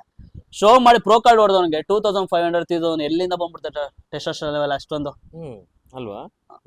ನಾನು ನ್ಯಾಚುರಲ್ ಮಾಡಿದೀನಿ ಸರ್, ಅವರು ನ್ಯಾಚುರಲ್ ಮಾಡಿದಾರೆ ಸರ್. ಆಯ್ತಾ? ಕಾಂಪಿಟೇಷನ್ ಪ್ರಿಪರೇಷನ್ ಇದ್ದಾಗ ನಮ್ಗೆ ಆಟೋಮೆಟಿಕ್ ಟೆಸ್ಟೋಸ್ಟೆರಾನ್ ಲೆವೆಲ್ ಕಮ್ಮಿ ಬಂದ್ಬಿಡುತ್ತೆ. ನಂದು 220 ಇತ್ತು ಸರ್. ನನ್ನ ಹತ್ರ ರಿಪೋರ್ಟ್ ಐತೆ ಈಗ್ಲೂನು. 220 ಯಾವಾಗ ಆನ್ ಸ್ಟೇಜ್ ಹೋಗ್ಬೇಕಾದ್ರೆ ಸ್ಟೇಜ್ ಆಗಿ ಇನ್ನೇನು ಒಂದು 3 ದಿನ 4 ದಿನ ಆದ್ಮೇಲೆ ನಾನು ಚೆಕ್ ಮಾಡಿದೆ, ಅವಾಗ 220 220. ಅದಂಗೆ ಆನ್ ಸ್ಟೇಜ್ ಅಲ್ಲಿ ಇದ್ದಾಗ ಇವ್ರಿಗೆಲ್ಲ ಪ್ರೋ ಕಾರ್ಡ್ ಹೊಡೆದಾಗೆಲ್ಲ ಹೆಂಗ್ ಬಂದ್ಬಿಡು ಸರ್, ಅಷ್ಟೊಂದು ಇಲ್ಲಿ ಬಂತು. ಯಾಕೆ ಇದನ್ನ ಯಾರು ಸರಿ ಕೋಚ್ ಆದವ್ರು ಇದು ಯಾಕೆ ಗೈಡ್ ಮಾಡ್ತಾ ಇಲ್ಲ ಸರಿಯಾಗಿ ಸರ್? ಏನಂದ್ರೆ ಅವ್ರ ಕೋಚ್ ಅಂದರು ಅಂದ್ರೆ ಕೆಲವೊಬ್ರು ನಿಮ್ಗೆ ಗೊತ್ತಿರೋ ಹಾಗೆ ಸೋಷಿಯಲ್ ಮೀಡಿಯಾ ಜಾಸ್ತಿ ಗ್ರೋತ್ ಆಗ್ತಾ ಐತೆ. ಇವ್ರ ಕೋಚು ಈ ತರ ನಮ್ಮ ಅಥ್ಲೆಟಿಕ್ ರೆಡಿ ಮಾಡಿದ್ರೆ ಅಂದ್ರೆ ಅವ್ರಿಗೆ ಇನ್ಕಮ್ ಬರುತ್ತೆ ಸರ್. 10 ಜನ ನೋಡಿ ಬರ್ತಾರಲ್ಲ, ಅವ್ರು ಎಲ್ಲಿ ಸಜೆಸ್ಟ್ ಮಾಡ್ತಾರೆ? ಅವರಿಂದ ಇನ್ನೊಂದು 10 ಜನ ಅವ್ರ ಕ್ಲೈಂಟ್ಸ್ ಬರ್ತಾರಲ್ಲ, ಅದರಿಂದ ಇನ್ಕಮ್ ಬರುತ್ತಲ್ಲ. ಸೊ ಅದರಿಂದ ಈಗ ನ್ಯಾಚುರಲ್ ಇವೆಂಟ್ಸ್ ಗೆ ಮೋಸ ಮಾಡ್ದಂಗ ಆಗಲ್ವಾ ಪ್ರತಾಪ್? ಸರ್ ನಡೀತಾರದೇ ಮೋಸ ಸರ್, ಪ್ರಪಂಚನೇ ಮೋಸ ಅಲ್ಲ. ಮತ್ತೆ ಅಲ್ಲಿ ಎಷ್ಟು % ನ್ಯಾಚುರಲ್ ಇವರಲ್ಲ ಸರ್? ನ್ಯಾಚುರಲ್ ಅಂದ್ರೆ ನೋಡಿದ್ವಿ ಸರ್, ನಾನ್ ನೋಡ್ತಾ ಇದೀರಾಗ. ನೀವ್ ಹೇಳಿ ಈಗ ರೀಸೆಂಟ್ ಶೋಸ್ ಅಲ್ಲಿ ನಡೆದಿರ್, ನಾವ್ ಯಾವ್ದು ಶೋಗಳ ಬಗ್ಗೆ ಹೆಸರು ತೆಗಿಯೋದ್ ಬೇಡ, ರೀಸೆಂಟ್ ಶೋಸ್ ಅಲ್ಲಿ ನಡೆದಿರೋ ಎಲ್ಲ pro card winners natural enhanced sir? ಎಲ್ಲ ಎನ್ಹಾನ್ಸ್ಡ್ ಸರ್. ಎನ್ಹಾನ್ಸ್ಡ್ ಎಲ್ಲ ನ್ಯಾಚುರಲ್ ಸರ್. ಯಾರೋ ಒಬ್ಬರು ಇರ್ತಾರೆ ಸರ್, ಎಲ್ಲಾರು ನಾವ್ ಎನ್ಹಾನ್ಸ್ ಅಂತ ಹೇಳಕ್ಕಾಗಲ್ಲ. ಒಂದು 100ಗೆ 20% ನ್ಯಾಚುರಲ್ ಇದ್ರೆ 80% ಎನ್ಹಾನ್ಸ್ಡ್ ಸರ್. ಹಂಗೆ 80% ಪಕ್ಕ ಎನ್ಹಾನ್ಸ್ ಇರ್ತಾರೆ. ಹೆಂಗೆ ಮಾಸ್ಕ್ ಮಾಡ್ಕೊಂಡ್ ಬರ್ತಾರೆ ಶೋಗೆ ಸರ್? ಅವ್ರಿಗೆ ಹೋಗಿ ಅವ್ರು ಎನ್ಹಾನ್ಸ್ ಬಾಡಿ ಬಿಲ್ಡಿಂಗ್ ಹೋಗಿ ಅವ್ರು ಕಂಪ್ಲೀಟ್ ಮಾಡಕ್ಕಾಗಲ್ಲ, ಅಟ್ಲೀಸ್ಟ್ ಇದ್ರಲ್ಲ ಬಂದು ಹೆಸರು ಮಾಡೋಣ ಅಂತ ಇರ್ತಾರೆ. ಅಲ್ಲ, ಅವ್ರು ನಾವು ಹಾಕೊಂಡಿರುವಂತ ಕೆಲವೊಂದು ಸಪ್ಲಿಮೆಂಟ್ ಸರ್ ಅದೇನಂದ್ರೆ ಕೆಲವೊಂದು ಕಾಂಪೌಂಡ್ ನಾನು ನೋಡಿದೀನಿ, ನಾನು ಅದ್ರ ಬಗ್ಗೆ ಸ್ಟಡಿ ಮಾಡಿದೀನಿ. ಕೆಲವೊಂದು ಕಾಂಪೌಂಡ್ 3 ತಿಂಗಳು 1 ತಿಂಗಳು 2 ತಿಂಗಳಲ್ಲಿ ನಿಮ್ಗೆ ಏನ್ ಬ್ಲಡ್ ರಿಪೋರ್ಟ್ ನೀವು ಬ್ಲಡ್ ರಿಪೋರ್ಟ್ ತಗೊಳ್ರಿ, ಯೂರಿನ್ ಚೆಕ್ ಮಾಡ್ರಿ, ಏನು ಸಿಗಲ್ಲ ಸರ್ ಅವ್ರಿಗೆ. ಅದ್ರೇನು ಗೊತ್ತೇ ಆಗಲ್ಲ, ಏನು ನಿಮ್ಗೆ ಗೊತ್ತಾಗೇ ಆಗಲ್ಲ. ಕೆಲವೊಂದೆಲ್ಲ ಕಾಂಪೌಂಡ್ ಇದೆ ಅವ್ರಿಗೆಲ್ಲ ಗೊತ್ತು, ಅವರೆಲ್ಲ ಮಾಡ್ಕೊಂಡ್ ಬಂದಿರ್ತಾರೆ. ಏನ್ ಸರ್ ನೋಡಿರ್ತೀರಾ, ಎಲ್ಲೋ ಒಂದ್ ಕೆಲವೊಬ್ಬರೆಲ್ಲ ನೋಡಿದೀನಿ ನಾನು, ಶೋ ಅಲ್ಲಿ ನಿಂತ್ಕೊಂಡ್ರೆ ಏನ್ ಸರ್ ಇಷ್ಟ ದಪ್ಪ ಇರುತ್ತೆ ಕೈ, ಏನ್ ನ್ಯಾಚುರಲ್ ಹೆಂಗ್ ಬಂದ್ಬಿಡುತ್ತೆ ಸರ್, ಏನ್ಸ್ ಹೊಡೆದ್ರೆ ಬರಲ್ಲ ಸರ್. ಮತ್ತೆ ಅಲ್ಲಿಗೆ ನ್ಯಾಚುರಲ್ ಆಗಿ ಪಾಪ ಡೇ ಒನ್ ಇಂದ ಕಷ್ಟ ಬಿದ್ದು ನ್ಯಾಚುರಲ್ ಬಾಡಿ ಬಿಲ್ಡ್ ಮಾಡಿರೋನ್ಗುನು ನಾನು ಅದನ್ನ ನನ್ನ ಪರಿಸ್ಥಿತಿ ಹಂಗೆ ಯಾರೋ ಕಾಂಪೌಂಡ್ ನೀವು ಹೇಳ್ದಂಗೆ ಏನೋ ಅಂತ ಸಬ್ಸ್ಟೆನ್ಸ್ ಹಾಕೊಂಡ್ ಬಂದ್ಬಿಟ್ಟು ಈಗ ಅವನ್ ಬಂದ್ಬಿಟ್ಟು ಪ್ರೋ ಹೊಡೆದಾಗ ನಿಮ್ಗೆ ಅಲ್ಲಿ ಬೇಜಾರಾಗಲ್ವಾ ಸರ್? ಬೇಜಾರಾಗುತ್ತೆ ಸರ್. ನಮ್ ಜನ ನೀವೇನು ಕ್ವಶನ್ ರೈಸ್ ಮಾಡಲ್ವಾ ಸರ್? ಕ್ವಶನ್ ಕೇಳಿದ್ರೆ ಅವ್ರಿಗೇನ್ ಸರ್, ಹ್ಮ್ ನಾವ್ ಏನೇನೋ ಮಾಡ್ಕೊಳ್ಳಿ, ಅವ್ರಿಗೆ ದುಡ್ಡು ಬರ್ಬೇಕು ಅಷ್ಟೇ. ದುಡ್ಡು ಬಂದ್ರೆ ಏನ್ ಬೇಕಮ್ಮ ಶೋ ನಡ್ಸೋರು ಕೂಡ ಇದ್ರ ಮೇಲೆ ಸ್ವಲ್ಪ ನಿಗಾ ಇಡಬೇಕು ಸರ್. ಯಾಕಂದ್ರೆ ಕೆಲವೊಂದು ಪಾಪ ನ್ಯಾಚುರಲ್ ಅಲ್ಲಿ ಏನೋ ನಮ್ ಜನ ಮಿಡಿಲ್ ಕ್ಲಾಸ್ ಅವರು ಏನೋ ಬಾಡಿ ಬಿಲ್ಡಿಂಗ್ ಶೋ ಮಾಡ್ತಾರೆ, ನ್ಯಾಚುರಲ್ ಮಾಡಿದ್ರೆ ಏನೋ ಒಂದ್ ಬರುತ್ತೆ, ಹೆಸರು ಬರುತ್ತೆ ಅಂತ ಸುಮಾರು ಜನ ಸಾಲ ಮಾಡ್ಕೊಂತಾರೆ, ಫೀಲ್ಡ್ ವರ್ಕ್ ಕೆಲಸ ಮಾಡ್ಕೊಂತಾರೆ, ನೈಟು ಕೆಲಸ ಮಾಡ್ಕೊಂಡು ಏನೋ ಒಂದ್ ಮಾಡಿ ಅಲ್ವಾ? ಬರ್ತಾ ಇರ್ತಾರೆ ಪಾಪ. ಅವ್ರಿಗೆ ಅವ್ರಿಗೆಲ್ಲ ಸೋತಾಗ ಅನ್ಯಾಯ ಸರ್, ಮಾಡಕ್ಕಾಗಲ್ಲ. ಸೋತಾಗ ಹತ್ಕೊಂಡ್ಬಿಡ್ತಾರೆ ಸರ್. ಯಾಕಂದ್ರೆ ಅವ್ರಿಗೆ ಎಷ್ಟು ಕಷ್ಟಪಟ್ಟು ಮಾಡಿರ್ತಾರೆ, ಇರೋ ಬರೋ ಕಾಸೆಲ್ಲ ಲಕ್ಷ ಇದ್ರ ಮೇಲೆ ಖರ್ಚು ಮಾಡಿ ಬಂದಿರ್ತಾರೆ. ಶೋ ಅಲ್ಲಿ ಹೋಗಿ ಸೋತ್ಕೊಂಡ್ಬಿಟ್ರೆ ಹತ್ಕೊಂಡ್ಬಿಡ್ತಾರೆ. ಯಾರೋ ಇನ್ನೊಬ್ಬ ಅತ್ಲೀಟ್ ಯಾರೋ ಇನ್ನೊಬ್ಬ ಗೆದ್ಕೊಂಡ್ಬಿಟ್ರೆ ಅನೌನ್ಸ್ ಮಾಡ್ಕೊಂಡ್ ಗೊತ್ತಿಲ್ದಂಗ ಅಲ್ಲಿ ಬಂದು ಅಲ್ಲಿ ಸರ್, ಮೊನ್ನೆ ಸರ್ 18 years 17 years ಸರ್, ಹ್ಮ್ ಏನ್ ಕಂಡೀಷನ್ ಸರ್? ನಾನು ತಗೊಂಡೋಗ ಆ ಕಂಡೀಷನ್ ತಗೊಂಡ್ಬಂದಿದ್ದೆ ಸರ್. ಎಲ್ಲಿ ಸರ್ ಬರುತ್ತೆ ಅದು? 18 years ಮೆಚೂರ್ಡ್ ಮಸಲ್ಸ್ ಎಲ್ಲಿಂದ ಬರುತ್ತೆ ಸರ್? ವಾಲ್ಯೂಮ್ ಹೆಂಗೆ ಅಂತ ಅದಲ್ಲ ಅದ್ ಏನ್ ಮಾಡ್ತಾವ್ರು ಇದ್ರ ಯಾವಾಗ ಇದೆಲ್ಲ ಆಚೆ ಬರುತ್ತೆ ಅನ್ನೋದು ಸರ್? ಈಗ ನಾನು ಹೇಳಿದ್ನಲ್ಲ ಸರ್, ಈಗ ಅವ್ರು ಕೆಲವೊಂದು ವಾಟರ್ ಟೆಸ್ಟ್ ಎಲ್ಲ ಚೆಕ್ ಮಾಡಿದಾಗ ಅವರು ರಿಲೀಸ್ ಮಾಡ್ತಾರೆ, ರಿಸಲ್ಟ್ ರಿಲೀಸ್ ಮಾಡಿದಾಗ ನಾನು ಕೆಲವೊಂದು ಅಬ್ಸರ್ವ್ ಮಾಡಿದೆ. ಚೆಕ್ ಮಾಡಿದಾಗ ನೀವು ಅಲ್ಲಿ ನೀವು ಅಬ್ಸರ್ವ್ ಮಾಡಿರ್ತಿರಲ್ಲ, ಟೆಸ್ಟೋಸ್ಟೆರೋನ್ ಲೆವೆಲ್ 2.5 ಅಂದ್ರೆ 2500 ಗಂಟೆ ಇರುತ್ತೆ ಅವ್ರ ಟೆಸ್ಟೋಸ್ಟೆರೋನ್ ಲೆವೆಲ್. ಒಂದು ಕಾಂಪಿಟೇಷನ್ ನ್ಯಾಚುರಲ್ ಪ್ರಿಪರೇಷನ್ ಇದ್ದಾಗ ನನ್ನ ಎಕ್ಸ್ಪೀರಿಯನ್ಸು, ಸೊ ನಾನು ಕಾಂಪಿಟೇಷನ್ ಟೈಮಲ್ಲಿ ಇದ್ದಾಗ ಟೆಸ್ಟೋಸ್ಟೆರೋನ್ 0 ಸರ್, 200-220 ಇದೆ. ನನ್ನ ಹತ್ರ ಬೇಕಾದ್ರೆ ನಿಮ್ಗೆ 2500 ಹೆಂಗ್ ಬರುತ್ತೆ ಸರ್ ಸಾಧ್ಯ? ಎಲ್ಲಿಂದ ಬರುತ್ತೆ ಸರ್? ನನ್ನ ಹತ್ರ ವಿತ್ ಪ್ರೂಫ್ ಐತೆ. ನನ್ನ ಹತ್ರ ನನ್ ಚೆಕ್ ಮಾಡೋದು, ಬೇರೆಯವ್ರದಲ್ಲ, ನಾನು ಚೆಕ್ ಮಾಡ್ಕೊಳ್ಳೋದು. ನನಗೆ ಇಷ್ಟ ಐತೆ, ಎನರ್ಜಿನೇ ಇರಲ್ಲ ಅವ್ರಿಗೆಲ್ಲ, ಹಂಗಿರುತ್ತಲ್ಲ ಸರ್, ಹೆಂಗಿರ್ ಸರ್? ಆದ್ರೆ post competition as A natural athlete ನಾನು ಮಾತಾಡ್ತಿರೋದು. ಪೋಸ್ಟ್ ಕಾಂಪಿಟೇಷನ್ ಟೆಸ್ಟೋಸ್ಟೆರೋನ್ ಡ್ರಾಪ್ ಆದ್ರೂ ಕೂಡ ತಿರ್ಗಾ ಇನ್ಕ್ರೀಸ್ ಆಗ್ತಾ ಹೋಗುತ್ತೆ. ಸರ್ ಅದೆಲ್ಲ ಏನ್ ತೊಂದರೆ ಇಲ್ಲ ಅದೆಲ್ಲ ಸರ್. ಏನ್ ತೊಂದ್ರೆ ಸೊ ನಾವು ಯಾಕಂದ್ರೆ ನಾವು ಇನ್ನೇನು ಶೋ ಅಲ್ಲಿ ಇದ್ದಾಗ 0 ಅಲ್ಲಿ ಇದ್ದಾಗ ಸೊ ಆಟೋಮೆಟಿಕ್ ಅದು 0 ಆಗೋದು ಕಾಮನ್. ಅದು ಆದ್ಮೇಲೆ ನಾವು ಫುಡ್ ಎಲ್ಲ ಕೊಟ್ರೆ ಆಟೋಮೆಟಿಕ್ ಇನ್ಕ್ರೀಸ್ ಆಗೇ ಆಗುತ್ತೆ. ಎಕ್ಸಾಕ್ಟ್ಲಿ. ಇದು ಕೆಲವರಿಗೆ ಅರ್ಥ ಆಗ್ಬೇಕು ಸರ್. ಅವ್ರಿಗೆ ಫಸ್ಟ್ ಆಫ್ ಆಲ್ ಅದ್ರ ಬಗ್ಗೆ ಏನೂ ಗೊತ್ತಿರಲ್ಲ ಸರ್. ಹೌದು. ಈಗ ಶೋಗಳ ಬಗ್ಗೆ ಮಾತಾಡೋಣ. ಹಾ ಸರ್. ಈಗ ರೀಸೆಂಟ್ ಆಗಿ ನಾವು ನೋಡಿದ್ವಿ, ಕೆಲವೊಂದು ಕಾಂಟ್ರವರ್ಸಿಗಳು ಆಗ್ತಾ ಇದಾವೆ. ಕೆಲವೊಂದು ಫೆಡರೇಷನ್ಗಳು ಅತಿ ಹೆಚ್ಚು ಏನು ರಿಜಿಸ್ಟ್ರೇಷನ್ ಫೀಸ್ ತಗೊಳ್ತಾ ಇರೋದು. ಹೇಗೆ ಅಂದ್ರೆ ಫಸ್ಟ್ ಕ್ಯಾಟಗರಿಗೆ 5,000 to 6,000, ಕೆಲವೊಂದ್ಸಲ 7-8 ಸಾವಿರ. ಹೌದು ಸರ್. ಎರಡನೇ ಕ್ಯಾಟಗರಿಗೂ ಅದೇ ಪ್ರೈಸ್. ಹೌದು. ಆಮೇಲೆ ಏನು ಓವರ್ ಆಲ್ ಅದೇನೋ ಟ್ಯಾನಿಗೆ ಸ್ವಲ್ಪ ಜಾಸ್ತಿ ಅಮೌಂಟ್ ತಗೊಳ್ಳೋದು. ಬೇಸಿಕಲಿ ಏನಾಗಿದೆ ಅಂದ್ರೆ ಇವಾಗ ಇವೆಂಟ್ ನಡ್ಸೋರು, ನಾನು ನ್ಯಾಚುರಲ್ ಅಥ್ಲೀಟ್ ಇದು ಇವೆಂಟ್ಸ್ ಬಗ್ಗೆ ಮಾತಾಡ್ತಿರೋದು. ಒಂದು 2-3 ಫೆಡರೇಷನ್ ತುಂಬಾನೇ ಹೈ ಪ್ರೈಸಿಂಗು ಹೈ ಫೀಸ್ ಇಟ್ಟಿದ್ರು. ಹೆಂಗೆ ಆದ್ರೂ ಕೂಡ ಅಲ್ಲಿ 500+ ಅಥ್ಲೀಟ್ಸ್ ಇರ್ತಾರೆ. ಯಾಕೆ ಯಾರಿಗೂ ಕ್ವಶನ್ ಮಾಡುವಂತ ಇದಿಲ್ಲ. ಇನ್ನೊಂದು ಅವ್ರು ಕ್ವಶನ್ ಮಾಡೋದಿಲ್ಲ ಅಂದ್ರೆ ಅವ್ರು ನಡ್ಸ್ಕೊಳ್ಳೋ ರೀತಿ ಹಂಗಿದೆ ಸರ್. ಅವ್ರು ಏನೋ ಶೋ ನಡೆಸ್ತಾರಲ್ಲ, ಎಲ್ಲ ಫುಲ್ ಬ್ಯಾಕ್ ಸ್ಟೇಜ್ ಆಗ್ಲಿ, ಫ್ರಂಟ್ ಸ್ಟೇಜ್ ಆಗ್ಲಿ, ಪ್ರತಿಯೊಂದು ಲೈಟಿಂಗ್ ಆಗ್ಲಿ, ಅವ್ರು ಸ್ಟೇಜ್ ರೆಡಿ ಮಾಡೋದಾಗ್ಲಿ ನೋಡಿದಾಗ ಅವ್ರಿಗೆ ಏನಾಗುತ್ತೆ ಅಂದ್ರೆ ನಮ್ ಜನಕ್ಕೆ ಇನ್ಸ್ಪಿರೇಷನ್ ಜಾಸ್ತಿ ಆಗುತ್ತೆ. ಕಾಸು ಹೋದ್ರೂ ಚೆನ್ನಾಗ್ ಮಾಡ್ತಾರೆ ಸರ್, ಒಳ್ಳೆ ಸ್ಟೇಜ್ ಸಿಗ್ತೈತೆ. ಈಗ ನೀವ್ ಹೇಳಿದ್ರಲ್ಲ, ಅದು ಎಲ್ಲೋ ನೆಕ್ಸ್ಟ್ ಲೆವೆಲ್ ಹೋಗ್ಬಿಡೈತೆ. ಎಲ್ಲರೂ ಅದ್ರಲ್ಲೇ ಪಾರ್ಟಿಸಿಪೇಟ್ ಮಾಡ್ತಾ ಇದಾರೆ. ಆ ಫೆಡರೇಷನ್ ಪಾರ್ಟಿಸಿಪೇಟ್ ಮಾಡ್ತಾವ್ರ ಅಂದ್ರೆ ನಮ್ ಜನ ಏನ್ ಅನ್ಕೊಂಡಿದ್ರೆ ಅವ್ರು ಚೆನ್ನಾಗ್ ನಡೆಸ್ತಾವ್ರೆ, ಅದಕ್ಕೆ ಹೋಗಿ ಜನ ಎಲ್ಲರೂ ಮಾಡ್ತಾ ಇದಾರೆ. ಸೊ ನನಗೆ ಅದೊಂದು ಇಷ್ಟ ಆಯ್ತು ಸರ್. ನನಗೆ ಅವರು ಸ್ಟೇಜ್ ರೆಡಿ ಮಾಡೋದಾಗ್ಲಿ, ಕಾಸು ಹೋದ್ರೇನು ಆ ಬ್ಯಾಕ್ ಸ್ಟೇಜ್ ಫ್ರಂಟ್ ಸ್ಟೇಜ್ ಎಲ್ಲ ಫುಲ್ AC ಸೀಟ್ ಕುತ್ಕೊಳಕ್ಕೆ, ಅವರು ಆಮೇಲೆ ಅವ್ರ ಕಾಲ್ ಔಟ್ ಮಾಡೋದು, ನೆಕ್ಸ್ಟ್ ನೀವು ರೆಡಿ ಆಗಿ ನೆಕ್ಸ್ಟ್ ನಿಮ್ದು ತುಂಬಾ ಆರ್ಗನೈಸ್, ಆಮೇಲೆ ಮತ್ತೆ ಅವರು ನಮ್ಗೆ ಮೇಲ್ ಕಳ್ಸೋದು. ಈ ಟೈಮಿಂಗ್ಸ್ ಅಂದ್ರೆ ಈ ಟೈಮಿಂಗ್ಸ್ ಕಳಿಸ್ತಾರೆ. ಬೇರೆ ಫೆಡರೇಷನ್ ಎಲ್ಲ ಏನ್ ಮಾಡ್ತಾರೆ ಅಂದ್ರೆ ಯಾರೋ ಸ್ಪಾನ್ಸರ್ ಕೊಟ್ರು ಅವ್ರನ್ನ ಕರ್ಸ್ಕೊಂಡು ಈಗ ಸನ್ಮಾನ ಮಾಡ್ತಾರೆ. ಅದೊಂದು ಮಾಡ್ತಾ ಇದ್ರೆ ಬೇರೆ ಅಥ್ಲೆಟ್ಗೆಲ್ಲ ತೊಂದರೆ ಆಗ್ತಾ ಇರುತ್ತೆ. ಸೊ ಸನ್ಮಾನ ಮಾಡ್ರಿ, ನಮ್ಗೆಲ್ಲಾರು ಬೇಕು ಸರ್. ಮಾಡಿದಾಗ ಅವ್ರಿಗೊಂದು ಸಪರೇಟ್ ಟೈಮಿಂಗ್ ಸಿಕ್ಬಿಡ್ಬೇಕು. ಯಾಕಂದ್ರೆ ಅಥ್ಲೆಟಿಕ್ ಏನ್ ಮಾಡ್ತಾ ಇರ್ತಾರೆ ಅಂದ್ರೆ ಸರ್, ಬಾಡಿ ಬಿಲ್ಡಿಂಗ್ ನನ್ನ ಎಕ್ಸ್ಪೀರಿಯನ್ಸ್ ಅಲ್ಲಿ ಯಾವಾಗಪ್ಪ ತಿನ್ಬೇಕು ಅನ್ಸ್ತಾ ಇರುತ್ತೆ ಅವ್ರು. ಯಾಕಂದ್ರೆ ಟೈಮಿಂಗ್ಸ್ ಪ್ರಕಾರ ತಿನ್ಬೇಕು. ಹಾಫ್ ಅನ್ ಅವರ್ ಒಂದ್ ಮೀಲು, 1 hour ಒಂದ್ ಮೀಲು, ಆತರ ಟೈಮಿಂಗ್ಸ್ ಅಲ್ಲಿ ಡಿವೈಡ್ ಮಾಡಿಟ್ಕೊಂಡಿರ್ತಾರೆ. ನಾವ್ ಏನೋ ಕರ್ಕೊ ಬಂದೆ ಅವ್ರನ್ನ ಸ್ಟೇಜ್ ಮೇಲೆ ಲೇಟ್ ಮಾಡಿದ್ರೆ ಅವ್ರ ಮಸಲ್ಸ್ ಎಲ್ಲ ಕ್ವಾಲಿಟಿ ಎಲ್ಲ ಹೋಗ್ಬಿಡುತ್ತೆ, ಹಾರ್ಡ್ನೆಸ್ ಬರಲ್ಲ ಸ್ಟೇಜ್ ಮೇಲೆ. ಅವ್ರು ತುಂಬಾ ಸಮಸ್ಯೆ ಆಗ್ತಾ ಇರುತ್ತೆ. ಅದಕ್ಕೆ ಯಾಕೆ ಆ ಫೆಡರೇಷನ್ ನಿಮ್ ಮುಂದೆ ಹೋಗ್ತಾರೆ ಅಂದ್ರೆ ಇದೆ ಸರ್. ಅವ್ರು ಯಾವ್ದು ಸನ್ಮಾನ ಮಾಡಲ್ಲ, ಯಾರನ್ನು ಕರ್ಸಲ್ಲ. ಟೈಮಿಂಗ್ಸ್ ಅಂದ್ರೆ ಟೈಮಿಂಗ್ಸ್ ಅವ್ರು ನಡ್ಸೋದು, ಅವ್ರ ಕರೆಕ್ಟ್ ಎಕ್ಸಾಕ್ಟ್ ಟೈಮ್ ಅಂದ್ರೆ ಎಕ್ಸಾಕ್ಟ್ ಟೈಮ್ಸ್ ನಡೆಸ್ತಾರೆ. ಜನಕ್ಕೆ ಅದು ಇಷ್ಟ ಆಗೈತೆ. ಅಂದ್ರೆ ನೀವ್ ಹೇಳೋದು ಕ್ವಾಲಿಟಿ ಶೋಗೆ ಮತ್ತೆ ಕ್ವಾಲಿಟಿ ಡಿಸಿಪ್ಲಿನ್ ಶೋಗೆ ನಾವು ಫೀಸ್ ಜಾಸ್ತಿ ಕೊಟ್ರು ತೊಂದರೆ ಇಲ್ಲ. ಆದ್ರೆ ನಮ್ಗೆ ಒಳ್ಳೆ ಮರ್ಯಾದೆ ಇದೆ, ಅಥ್ಲೀಟ್ಸ್ ಒಳ್ಳೆ ಗೌರವ ಇದೆ, ಒಳ್ಳೆ ಸ್ಟೇಜ್ ಸಿಗುತ್ತೆ. ನಾವ್ ಅಲ್ಲೋಗಿ ಪಾರ್ಟಿಸಿಪೇಟ್ ಮಾಡ್ರೆ ನಮಗೂ ಹೆಸರಾಗುತ್ತೆ ಅನ್ನೋ ರೀಸನ್ಗೆ ನಾವು ಹೌದು. ಜಾಸ್ತಿ ಕೊಡ್ತಾ ಇದೀವಿ ಅಂತ ಹೌದು. ನೀವ್ ಹೇಳ್ತಾ ಇದೀರಾ, ಸರಿ. ಹಾ. ಆದ್ರೆ ಅಷ್ಟು ಜನ ಪಾರ್ಟಿಸಿಪೇಟ್ ಮಾಡಿದಾಗ ಎಲ್ಲೋ ಒಂದ್ ಕಡೆ ಕ್ಯಾಶ್ ಪ್ರೈಸ್ ಇಡ್ಬೇಕು ಅಂತ ಅನ್ಸಲ್ವಾ? ಸರ್ ಅದು ಇಟ್ರೆ ಬಾಡಿ ಬಿಲ್ಡ್ ತುಂಬಾನೇ ಹೆಲ್ಪ್ ಆಗುತ್ತೆ. ಹೆಲ್ಪ್ ಆಗುತ್ತೆ. ಯಾಕಂದ್ರೆ ಒಬ್ಬ ನೀವು ಲಕ್ಷ ಎತ್ಕೊಂಬಂದಿ ಬಾಡಿ ಬಿಲ್ಡಿಂಗ್ ಪ್ರಿಪ್ಗೆ ಹಾಕಿರ್ತಾರೆ. ಏನು 1 ತಿಂಗಳಲ್ಲಿ 2 ತಿಂಗಳ ಬರಲ್ಲ ಸರ್. ಒಂದು ಅಲ್ವಾ? ಪ್ರಿಪ್ ಮಾಡ್ಬೇಕಂದ್ರೆ, ಒಂದು ಶೋಲ್ ಮಾಡ್ಬೇಕಂದ್ರೆ ಮಿನಿಮಮ್ 5 ತಿಂಗಳು 6 ತಿಂಗಳು ಬೇಕಾಗುತ್ತೆ.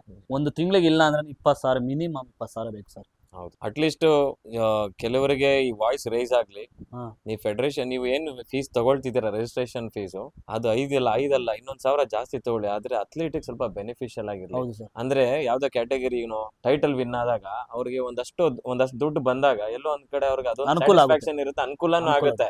ಹೂನಪ್ಪ ನಂಗೆ ಸ್ವಲ್ಪ ದುಡ್ಡು ಬಂತು, ನಾನೆಲ್ಲ ಲಾಸ್ಟ್ ಮಿನಿಟ್ ಪ್ರಿಪರೇಷನ್ ಏನ್ ದುಡ್ಡು ಖರ್ಚು ಮಾಡಿದೆ ಆ ದುಡ್ಡು ನನ್ಗೆ ವಾಪಸ್ ಬಂತು ಅನ್ನೋ ಒಂದು ಸಮಾಧಾನ ಇರುತ್ತೆ ಅನ್ನೋದಕ್ಕೋಸ್ಕರ. ಸೊ ಇದು ಎಲ್ಲಾ ಫೆಡರೇಷನ್ ಅವರು ತಿಳ್ಕೊಬೇಕು. ಒಂದು ಹಾ. ಎರಡನೇ ವಿಚಾರ, ಏನೂ ಬೆನಿಫಿಟ್ಸ್ ಕೊಡದೆ ಜಾಸ್ತಿ ಫೀಸ್ ತಗೊಳ್ಳೋದು ಸರಿನಾ ತಪ್ಪಾ? ಸರ್ ಅದು ತಪ್ಪೆ. ಹ್ಮ್. ಯಾಕಂದ್ರೆ ನಮ್ಮಿಂದ ನೀವು ಅಲ್ವಾ, ನಿಮ್ಮಿಂದ ನಮ್ಗೆ ಅನುಕೂಲ ಆಗ್ಬೇಕಲ್ಲ ಸರ್. ಕರೆಕ್ಟ್. ಯಾಕಂದ್ರೆ ಫೆಡರೇಷನ್ ಹೌದು, ನಾವು ಬಂದ್ ಪಾರ್ಟಿಸಿಪೇಟ್ ಮಾಡಿದ್ರಲ್ಲ ಸರ್ ನೀವು ಮೇಲೆ ಬರೋದು. ಹಂಗೆ ಸರ್, ನಾವು ನಿಮ್ಮಿಂದ ನಮ್ಗೂ ಅನುಕೂಲ ಆದ್ರೆ ನಾವು ಇನ್ನೊಂದ್ ನೆಕ್ಸ್ಟ್ ಲೆವೆಲ್ ಬರ್ತೀರಿ. ಹುಡುಗರ್ನೆಲ್ಲ ಕರ್ಕೊ ಬರ್ತೀರಿ, ಎಲ್ಲ ಮಾಡ್ಬೋದು. ನೀವೇ ಏನು ಮಾಡಿಲ್ಲ ಅಂದ್ರೆ ನಾವ್ ಎಲ್ಲಿಂದ ಬರ್ಬೇಕು ಸರ್? ಕರೆಕ್ಟ್. ಇದು ಒಳ್ಳೆ ಮಾತು ಹೇಳಿದ್ರಿ ಪ್ರತಾಪ್. ಹಾ, ಅಥ್ಲೀಟ್ಸ್ ಇಂದ ಫೆಡರೇಷನ್, ಹೌದು ಹೌದು ಫೆಡರೇಷನ್ ಸರ್. ಇಂದ ಅಥ್ಲೀಟ್ಸ್. ಸರ್ ಚಾನ್ಸೇ ಇಲ್ಲ, ನಮ್ಮಿಂದ ಅವರು ಸರ್. ತಗೊಳ್ಳೋ ಫೀಸಿಗೆ ತಕ್ಕಂತೆ ಅವ್ರಿಗೂ ಸ್ವಲ್ಪ ಅನುಕೂಲ ಮಾಡಿಕೊಟ್ರೆ ಯಾರಿಗೂ ಕೂಡ ಏನು ಬೇಜಾರಿಲ್ಲ ಕೊಡುವಂತ ರಿಜಿಸ್ಟ್ರೇಷನ್ ಫೀಸ್ ಅಲ್ಲಿ. ಹೋಗ್ಲಿ ಬಿಡು, ನನಗ್ ಬಂದಿಲ್ಲ ಇನ್ನೊಬ್ರಿಗೆ ದುಡ್ಡು ಬಂತು ಅನ್ನೋ ಒಂದು ಸಮಾಧಾನ ಇರುತ್ತೆ ಅಂತ. ಪ್ರತಾಪ್, ಕೊನೆಯದಾಗಿ ಈಗ ನೀವು ಫ್ಯೂಚರ್ ಅಲ್ಲಿ ನ್ಯಾಚುರಲ್ ಬಾಡಿ ಬಿಲ್ಡ್ ಮಾಡೋರ್ಗೆ ಏನಂತ ಸಜೆಸ್ಟ್ ಮಾಡ್ತೀರಾ? ಹೇಗ್ ಅವ್ರು ಸ್ಟಾರ್ಟ್ ಮಾಡ್ಬೇಕು? ಒಳ್ಳೆ ಕೋಚ್ ಇಟ್ಕೋಬೇಕಾ? ಹಾಗೆ ಅವ್ರ ಖರ್ಚು ವೆಚ್ಚ ಎಲ್ಲ ಹೇಗ್ ನೋಡ್ಕೋಬೇಕು? ಮನೆಯಲ್ಲಿ ಬರ್ಡನ್ ಮಾಡದೆ ಸರ್ ನಾನು ಒಂದ್ ಹೇಳೋದು ಸರ್, ಬಾಡಿ ಬಿಲ್ಡಿಂಗ್ ಬರ್ಬೇಕಂದ್ರೆ ಫಸ್ಟ್ ನಿಮ್ಗೆ ಇನ್ಕಮ್ ಇದ್ರೆ ಮಾತ್ರ ಬರ್ರಿ. ದಯವಿಟ್ಟು ವಿತೌಟ್ ಇನ್ಕಮ್ ನೀವು ಬರಕ್ಕೆ ಹೋಗ್ಬೇಡ್ರಿ. ಈ ಫೀಲ್ಡ್ ಅಜ್ಜೆ ಹಾಕಿದ್ರೆ ಸತ್ಕೊಂತೀರ. ಯಾಕಂದ್ರೆ ನರಕನ ಸರ್. ಕಾಸು ಅಷ್ಟು ಖರ್ಚಾಗುತ್ತೆ. ನಿಮ್ ಹತ್ರ ಕಾಸಿದ್ರೆ ಏನೋ ಮಾಡ್ಬೋದು, ಕಾಸಿಲ್ಲ ಅಂದ್ರೆ ಒಬ್ರು ಸಾಲ ಮಾಡ್ಕೊಂಡು ಒಂದ್ ಶೋ ಮಾಡ್ಬೋದು, ಇಲ್ಲ ಒಂದ್ ಪ್ರಿಪ್ ಮಾಡ್ಬೋದು. ಆಮೇಲೆ ಏನ್ ಮಾಡ್ತೀಯಾ? ಮಾಡಿ ವೇಸ್ಟ್ ಆಗ್ಬಿಡುತ್ತಲ್ಲ. ನಿಮ್ ಹತ್ರ ಅಮೌಂಟ್ ಇದ್ರೆ ನಾನು ಎಲ್ಲರಿಗೂ ಒಂದ್ ಹೇಳೋದು ಸರ್, ನಿಮ್ ಹತ್ರ ಅಮೌಂಟ್ ಇದ್ರೆ ಮಾತ್ರ ಬಾಡಿ ಬಿಲ್ಡಿಂಗ್ ಬನ್ರಿ. ಇಲ್ಲ ಅಂತ ದಯವಿಟ್ಟು ಬರಕ್ಕೆ ಹೋಗ್ಬೇಡ್ರಿ. ಮನೇಲಿ ಕಷ್ಟ. ಯಾಕಂದ್ರೆ ಮನೆಯವ್ರಿಗೆ ಸಿಕ್ಕಾಪಟ್ಟೆ ಕಷ್ಟ. ನನ್ ಮಗ ಮಾಡ್ತಾವನೆ ಅವ್ರ ಪ್ರೇಮ ಸಿಗಲ್ಲ ಸರ್. ಅವ್ರೇನೋ ಒಂದ್ ಶೋ ಮಾಡಿ, ಒಂದ್ ಶೋ ಎಲ್ಲ ಸರ್, ನಾವು ಏನು ಒಂದು ಶೋ ಅಲ್ಲಿ ಪಾಪ್ಯುಲೇಷನ್ ಆಗಕ್ಕಾಗಲ್ಲ, ಜನಕ್ಕೆ ಗುರ್ಸ್ಕೊಳಕ್ಕಾಗಲ್ಲ. ಸುಮಾರು ಶೋಗಳು ಮಾಡ್ಬೇಕು, ಸುಮಾರು ಇನ್ಸ್ಪಿರೇಷನ್ ಆಗ್ಬೇಕು. ನಾವ್ ಅವ್ರ ತಕ್ಕಂಗೆ ರಿಯಾಲಿಟಿ ಕೊಡ್ಬೇಕು ಸರ್ ಜನಕ್ಕೆ. ನಾವ್ ಏನ್ ಮಾಡ್ತಿರೋ ಅದನ್ನ ರಿಯಾಲಿಟಿ ಕೊಡ್ಬೇಕು. ಫಿಲ್ಟರ್ ಎಲ್ಲ ಹಾಕಿದ್ರೆ ಜನಕ್ಕೆ ಇಷ್ಟ ಆಗಲ್ಲ ಸರ್. ಈಗ ನಾವ್ ಏನ್ ಮಾಡ್ತಾ ಇದೀರೋ ಅದನ್ನೇ ತೋರಿಸ್ಬೇಕು, ಅವ್ರಿಗೆ ಅದಕ್ಕೆ ಇಷ್ಟ ಆಗ್ಬೇಕು. ನಾವು ಸೋಷಿಯಲ್ ಮೀಡಿಯಲ್ಲಿ ನಾವು ಯೂಸ್ ಮಾಡ್ಕೊಬೇಕು. ಸೋಷಿಯಲ್ ಮೀಡಿಯಾ ನಮ್ಗಿದೆ, ನಾವು ಅದನ್ನ ಯೂಸ್ ಮಾಡ್ಕೋಬೇಕಲ್ವಾ? ಜನ ಯೂಸ್ ಮಾಡ್ಕೊಂತ ಇಲ್ಲ. ಯಾಕಂದ್ರೆ ನಾನು ಯೂಸ್ ಮಾಡ್ಕೊಳ್ಳೋದಕ್ಕೆ, ಸುಮಾರು ಜನ ಪ್ರೀತಿ ಪಡ್ಕೊಳ್ಳೋದಕ್ಕೆ ನಾನು ಇಲ್ಲಿ ಬಂದು ಈ ಸ್ಥಾನದಲ್ಲಿ ಕುತ್ಕೊಂಡು ಮಾತಾಡ್ತಾ ಇದೀನಿ. ಇಲ್ಲಾಂದ್ರೆ ನಾನು ಯಾರು ಗುರ್ಸ್ಕೊಂತ ಇರಲಿಲ್ಲ. ನಾನು ಅಲ್ಲೋ ಇದ್ದೆ, ನೀವು ಎಲ್ಲೆಲ್ಲ ಇದ್ರೆ ಎಲ್ಲಿ ಗೊತ್ತಾಗುತ್ತೆ? ಹೌದು, ಎಕ್ಸಾಕ್ಟ್ಲಿ. ನಾನು ನಿಮ್ಮ ಪ್ರೊಫೈಲ್ ಎಲ್ಲ ಡೇ 1 ನೋಡಿದಾಗ, ನಮ್ ಕಾಂಪಿಟೇಷನ್ ಆರ್ಗನೈಸ್ ಮಾಡಕ್ ಮುಂಚೆ, ಪ್ರತಾಪ್ ಒಳ್ಳೆ ಕಂಡೀಷನ್, ಲೀನ್ ಬಾಡಿ, ಯಾರ್ ಬೇಕಾದ್ರೂ ಹೇಳ್ಬೋದು it's a very good, it's a natural body ಅನ್ನೋದು. ಸೊ ಯಾರೇ ಮುಂದಕ್ಕೆ ಅಥ್ಲೀಟ್ಸ್ ನೀವು ನ್ಯಾಚುರಲ್ ಬಾಡಿ ಬಿಲ್ಡಿಂಗ್ ಹೋಗ್ತೀರಾ ಅಂದ್ರೆ it's healthiest way. Natural body building life time ಮಾಡ್ಬೋದು. ನಾನು ಹೇಳೋದು ಏನಕ್ಕೆ ನ್ಯಾಚುರಲ್ ಬೆಸ್ಟ್ ಅಂತ ಹೇಳಿದ್ರೆ ಸರ್, ನೀವು ನ್ಯಾಚುರಲ್ ಇವತ್ತು ಮಾಡ್ಬಿಟ್ಟು ನಾಳೆ ಬಿಟ್ಬಿಡ್ಬೋದು. ಆದ್ರೆ ಎನ್ಹೆನ್ಸ್ ಹಂಗಲ್ಲ ಸರ್. ಒಂದು ಸಲ ನೀವು ಎನ್ಹೆನ್ಸ್ರಿಗೆ ಹೋಗ್ಬಿಟ್ರೆ ಸೊ ಅದನ್ನ ವಾಶ್ ಔಟ್ ಮಾಡ್ಬೇಕು. ಇಲ್ಲ ಅಂದ್ರೆ ಸೈಡ್ ಎಫೆಕ್ಟ್ ಜಾಸ್ತಿ ಬರುತ್ತೆ. ಹೌದೌದು. ಸೈಡ್ ಎಫೆಕ್ಟ್ ಇಲ್ಲದ ಯಾವ್ದು ಇಲ್ಲ ಸರ್. ನಮ್ ಜನ ಹೇಳ್ತಾರೆ ಎಲ್ಲಾದ್ರಲ್ಲೂ ಸೈಡ್ ಎಫೆಕ್ಟ್ ಇದೆ. ನಮ್ ಜನ ಹೇಳ್ಕೊಳೋದು ಎನ್ಹೆನ್ಸ್ ಮಾಡಿದ್ರೆ ಅವ್ನಿಗೆ ಹೋಗ್ಬಿಡುತ್ತೆ, ಕಿಡ್ನಿ ಲಿವರ್ ಹೋಗ್ಬಿಡುತ್ತೆ. ಸರ್ ಏನಕ್ಕೆ ಹೋಗುತ್ತೆ? ಕರೆಕ್ಟ್ ನೀವು ಪ್ರಾಪರ್ ಆಗಿ ತಗೊಂಡು ಎಲ್ಲ ಕರೆಕ್ಟ್ ಆಗಿ ಹೋದ್ರೆ ಏನಾಗುತ್ತೆ? ಏನೂ ಆಗಲ್ಲ ಸರ್. ನಾವ್ ಒಂದ್ ಕೆಲ್ಸಕ್ಕೆ ಹೋದ್ರೆ ಡೇಂಜರ್ ಸರ್, ಗಾಡಿ ಓಡಿಸಿದ್ರೆ ಡೇಂಜರ್ ಸರ್. ಯಾವ್ದು ಸೈಡ್ ಎಫೆಕ್ಟ್ ಇಲ್ಲ ಹೇಳಿ? ಯಾವ್ದ್ರಲ್ಲಿ ಇಲ್ಲ ಹೇಳಿ ಸರ್? ಇದ್ರ ಮೇಲೆ ಗೊತ್ತಾಗುತ್ತೆ ಜನಕ್ಕೆ. ಯಾಕಂದ್ರೆ ಅವ್ರಿಗನ ನಾವು ಚೆನ್ನಾಗಿ ಕಾಣಿಸ್ತಿರಲ್ಲ, ಎದ್ದು ಕಾಣಿಸ್ಬಿಡ್ತೀರಿ. ಅವ್ರಿಗೆ ಗೊತ್ತಾಗ್ತಾ ಇರುತ್ತೆ, ಓ ಇದು ಹಾಕಿದ ತಕ್ಷಣ ಸರ್, ಹಾಕಿದ ತಕ್ಷಣ ಮುಂಬಿಟ್ರೆ ಇನ್ನೇನಿರುತ್ತೆ, ಎಲ್ಲಾರು ಬಾಡಿ ಬಿಲ್ಡರ್ ಆಗ್ಬಿಡ್ತಾ ಇದ್ರು. ಹಾಗೆ ಇವತ್ತು ಪ್ರತಾಪ್ ಅವರು ಸಾಕಷ್ಟು ಇನ್ಫಾರ್ಮೇಶನ್ ಕೊಟ್ಟಿದ್ದಾರೆ. ಅವ್ರ ಜರ್ನಿ ಹೇಗಿತ್ತು, ಅವ್ರ ಫ್ಯಾಮಿಲಿ ಹೇಗೆ ಸಪೋರ್ಟ್ ಮಾಡಿದ್ರು, ಒಂದು ಪಾಪ್ಯುಲಾರಿಟಿ ಬಂದ್ಮೇಲೆ ಹೇಗೆ ಜನ ಎಲ್ಲ ಅವ್ರನ್ನ ಫಾಲೋ ಮಾಡ್ತಿದ್ದಾರೆ, ಹೇಗೆ ಅವ್ರಿಗೆ ಇದರಿಂದ ಇನ್ಕಮ್ ಸ್ಟಾರ್ಟ್ ಆಯ್ತು, ಮತ್ತೆ ಇವ್ರ ಬಾಡಿ ಬಿಲ್ಡಿಂಗ್ ಜರ್ನಿ ಹೇಗಿತ್ತು ಎಲ್ಲ ತಿಳ್ಕೊಂಡಿದ್ದೀರಾ. ನಿಮ್ಗೆ ಏನೇ ಫರ್ದರ್ ಒಂದು ಒಳ್ಳೆ ಕೋಚ್ ಬೇಕು ಅಂದ್ರೆ I think Pratap is the right person. ನೀವು ನ್ಯಾಚುರಲ್ ಬಾಡಿ ಬಿಲ್ಡಿಂಗ್ ಗೆ ಏನೇ ಸಜೆಷನ್ ಇದ್ರು ಪ್ರತಾಪ್ ಕಾಂಟ್ಯಾಕ್ಟ್ ಮಾಡಿ. ಹಾಗೆ ನಮ್ಮ ಡಿಸ್ಕ್ರಿಪ್ಷನ್ ಅಲ್ಲಿ ಅವ್ರ ಕಾಂಟ್ಯಾಕ್ಟ್ ನಂಬರ್ ಕೂಡ ಮೆನ್ಷನ್ ಮಾಡಿರ್ತೀವಿ. So you can contact him any time. Thanks Pratap ಅವರೇ, ನಮ್ಮ ಶೋಗ್ ಬಂದು ಇವತ್ತು ಹಲವಾರು information, basically natural body building ಬಗ್ಗೆ, ಹಾಗೆ ನೀವು ಸ್ಟ್ರಗಲ್ ಮತ್ತೆ ಇವತ್ತು ನೀವು ಈ ಸ್ಥಾನಕ್ಕೆ ಬರೋದಕ್ಕೆ ಏನೆಲ್ಲಾ ನೀವು ಮಾಡಿದ್ರಿ, ಮತ್ತೆ ಇವತ್ತು ಹೇಗೆ ನೀವು ಅದರಿಂದ ಸಂಪಾದನೆ ಮಾಡ್ತಾ ಇದ್ದೀರಾ ಅನ್ನೋದು ಜನಕ್ಕೆ ಗೊತ್ತಾಗಿದೆ. ಇದೇ ತರ ನೀವು ಮುಂದಕ್ಕೆ ಅಥ್ಲೀಟ್ಸ್ ನ ಬೆಳೆಸಿ ಒಂದು ಒಳ್ಳೆ ಇನ್ಫಾರ್ಮೇಶನ್ ಕೊಡಿ. ಖಂಡಿತ sir, ನಾನು ಇನ್ಸ್ಟಾಗ್ರಾಮ್ ಅಲ್ಲಿ ಒಳ್ಳೊಳ್ಳೆ ಕಂಟೆಂಟ್ ಬರಲಿ ಅಂತ ಆಲ್ ದ ಬೆಸ್ಟ್ ಅಂತ. Thank you sir. Thank you so much Pratap.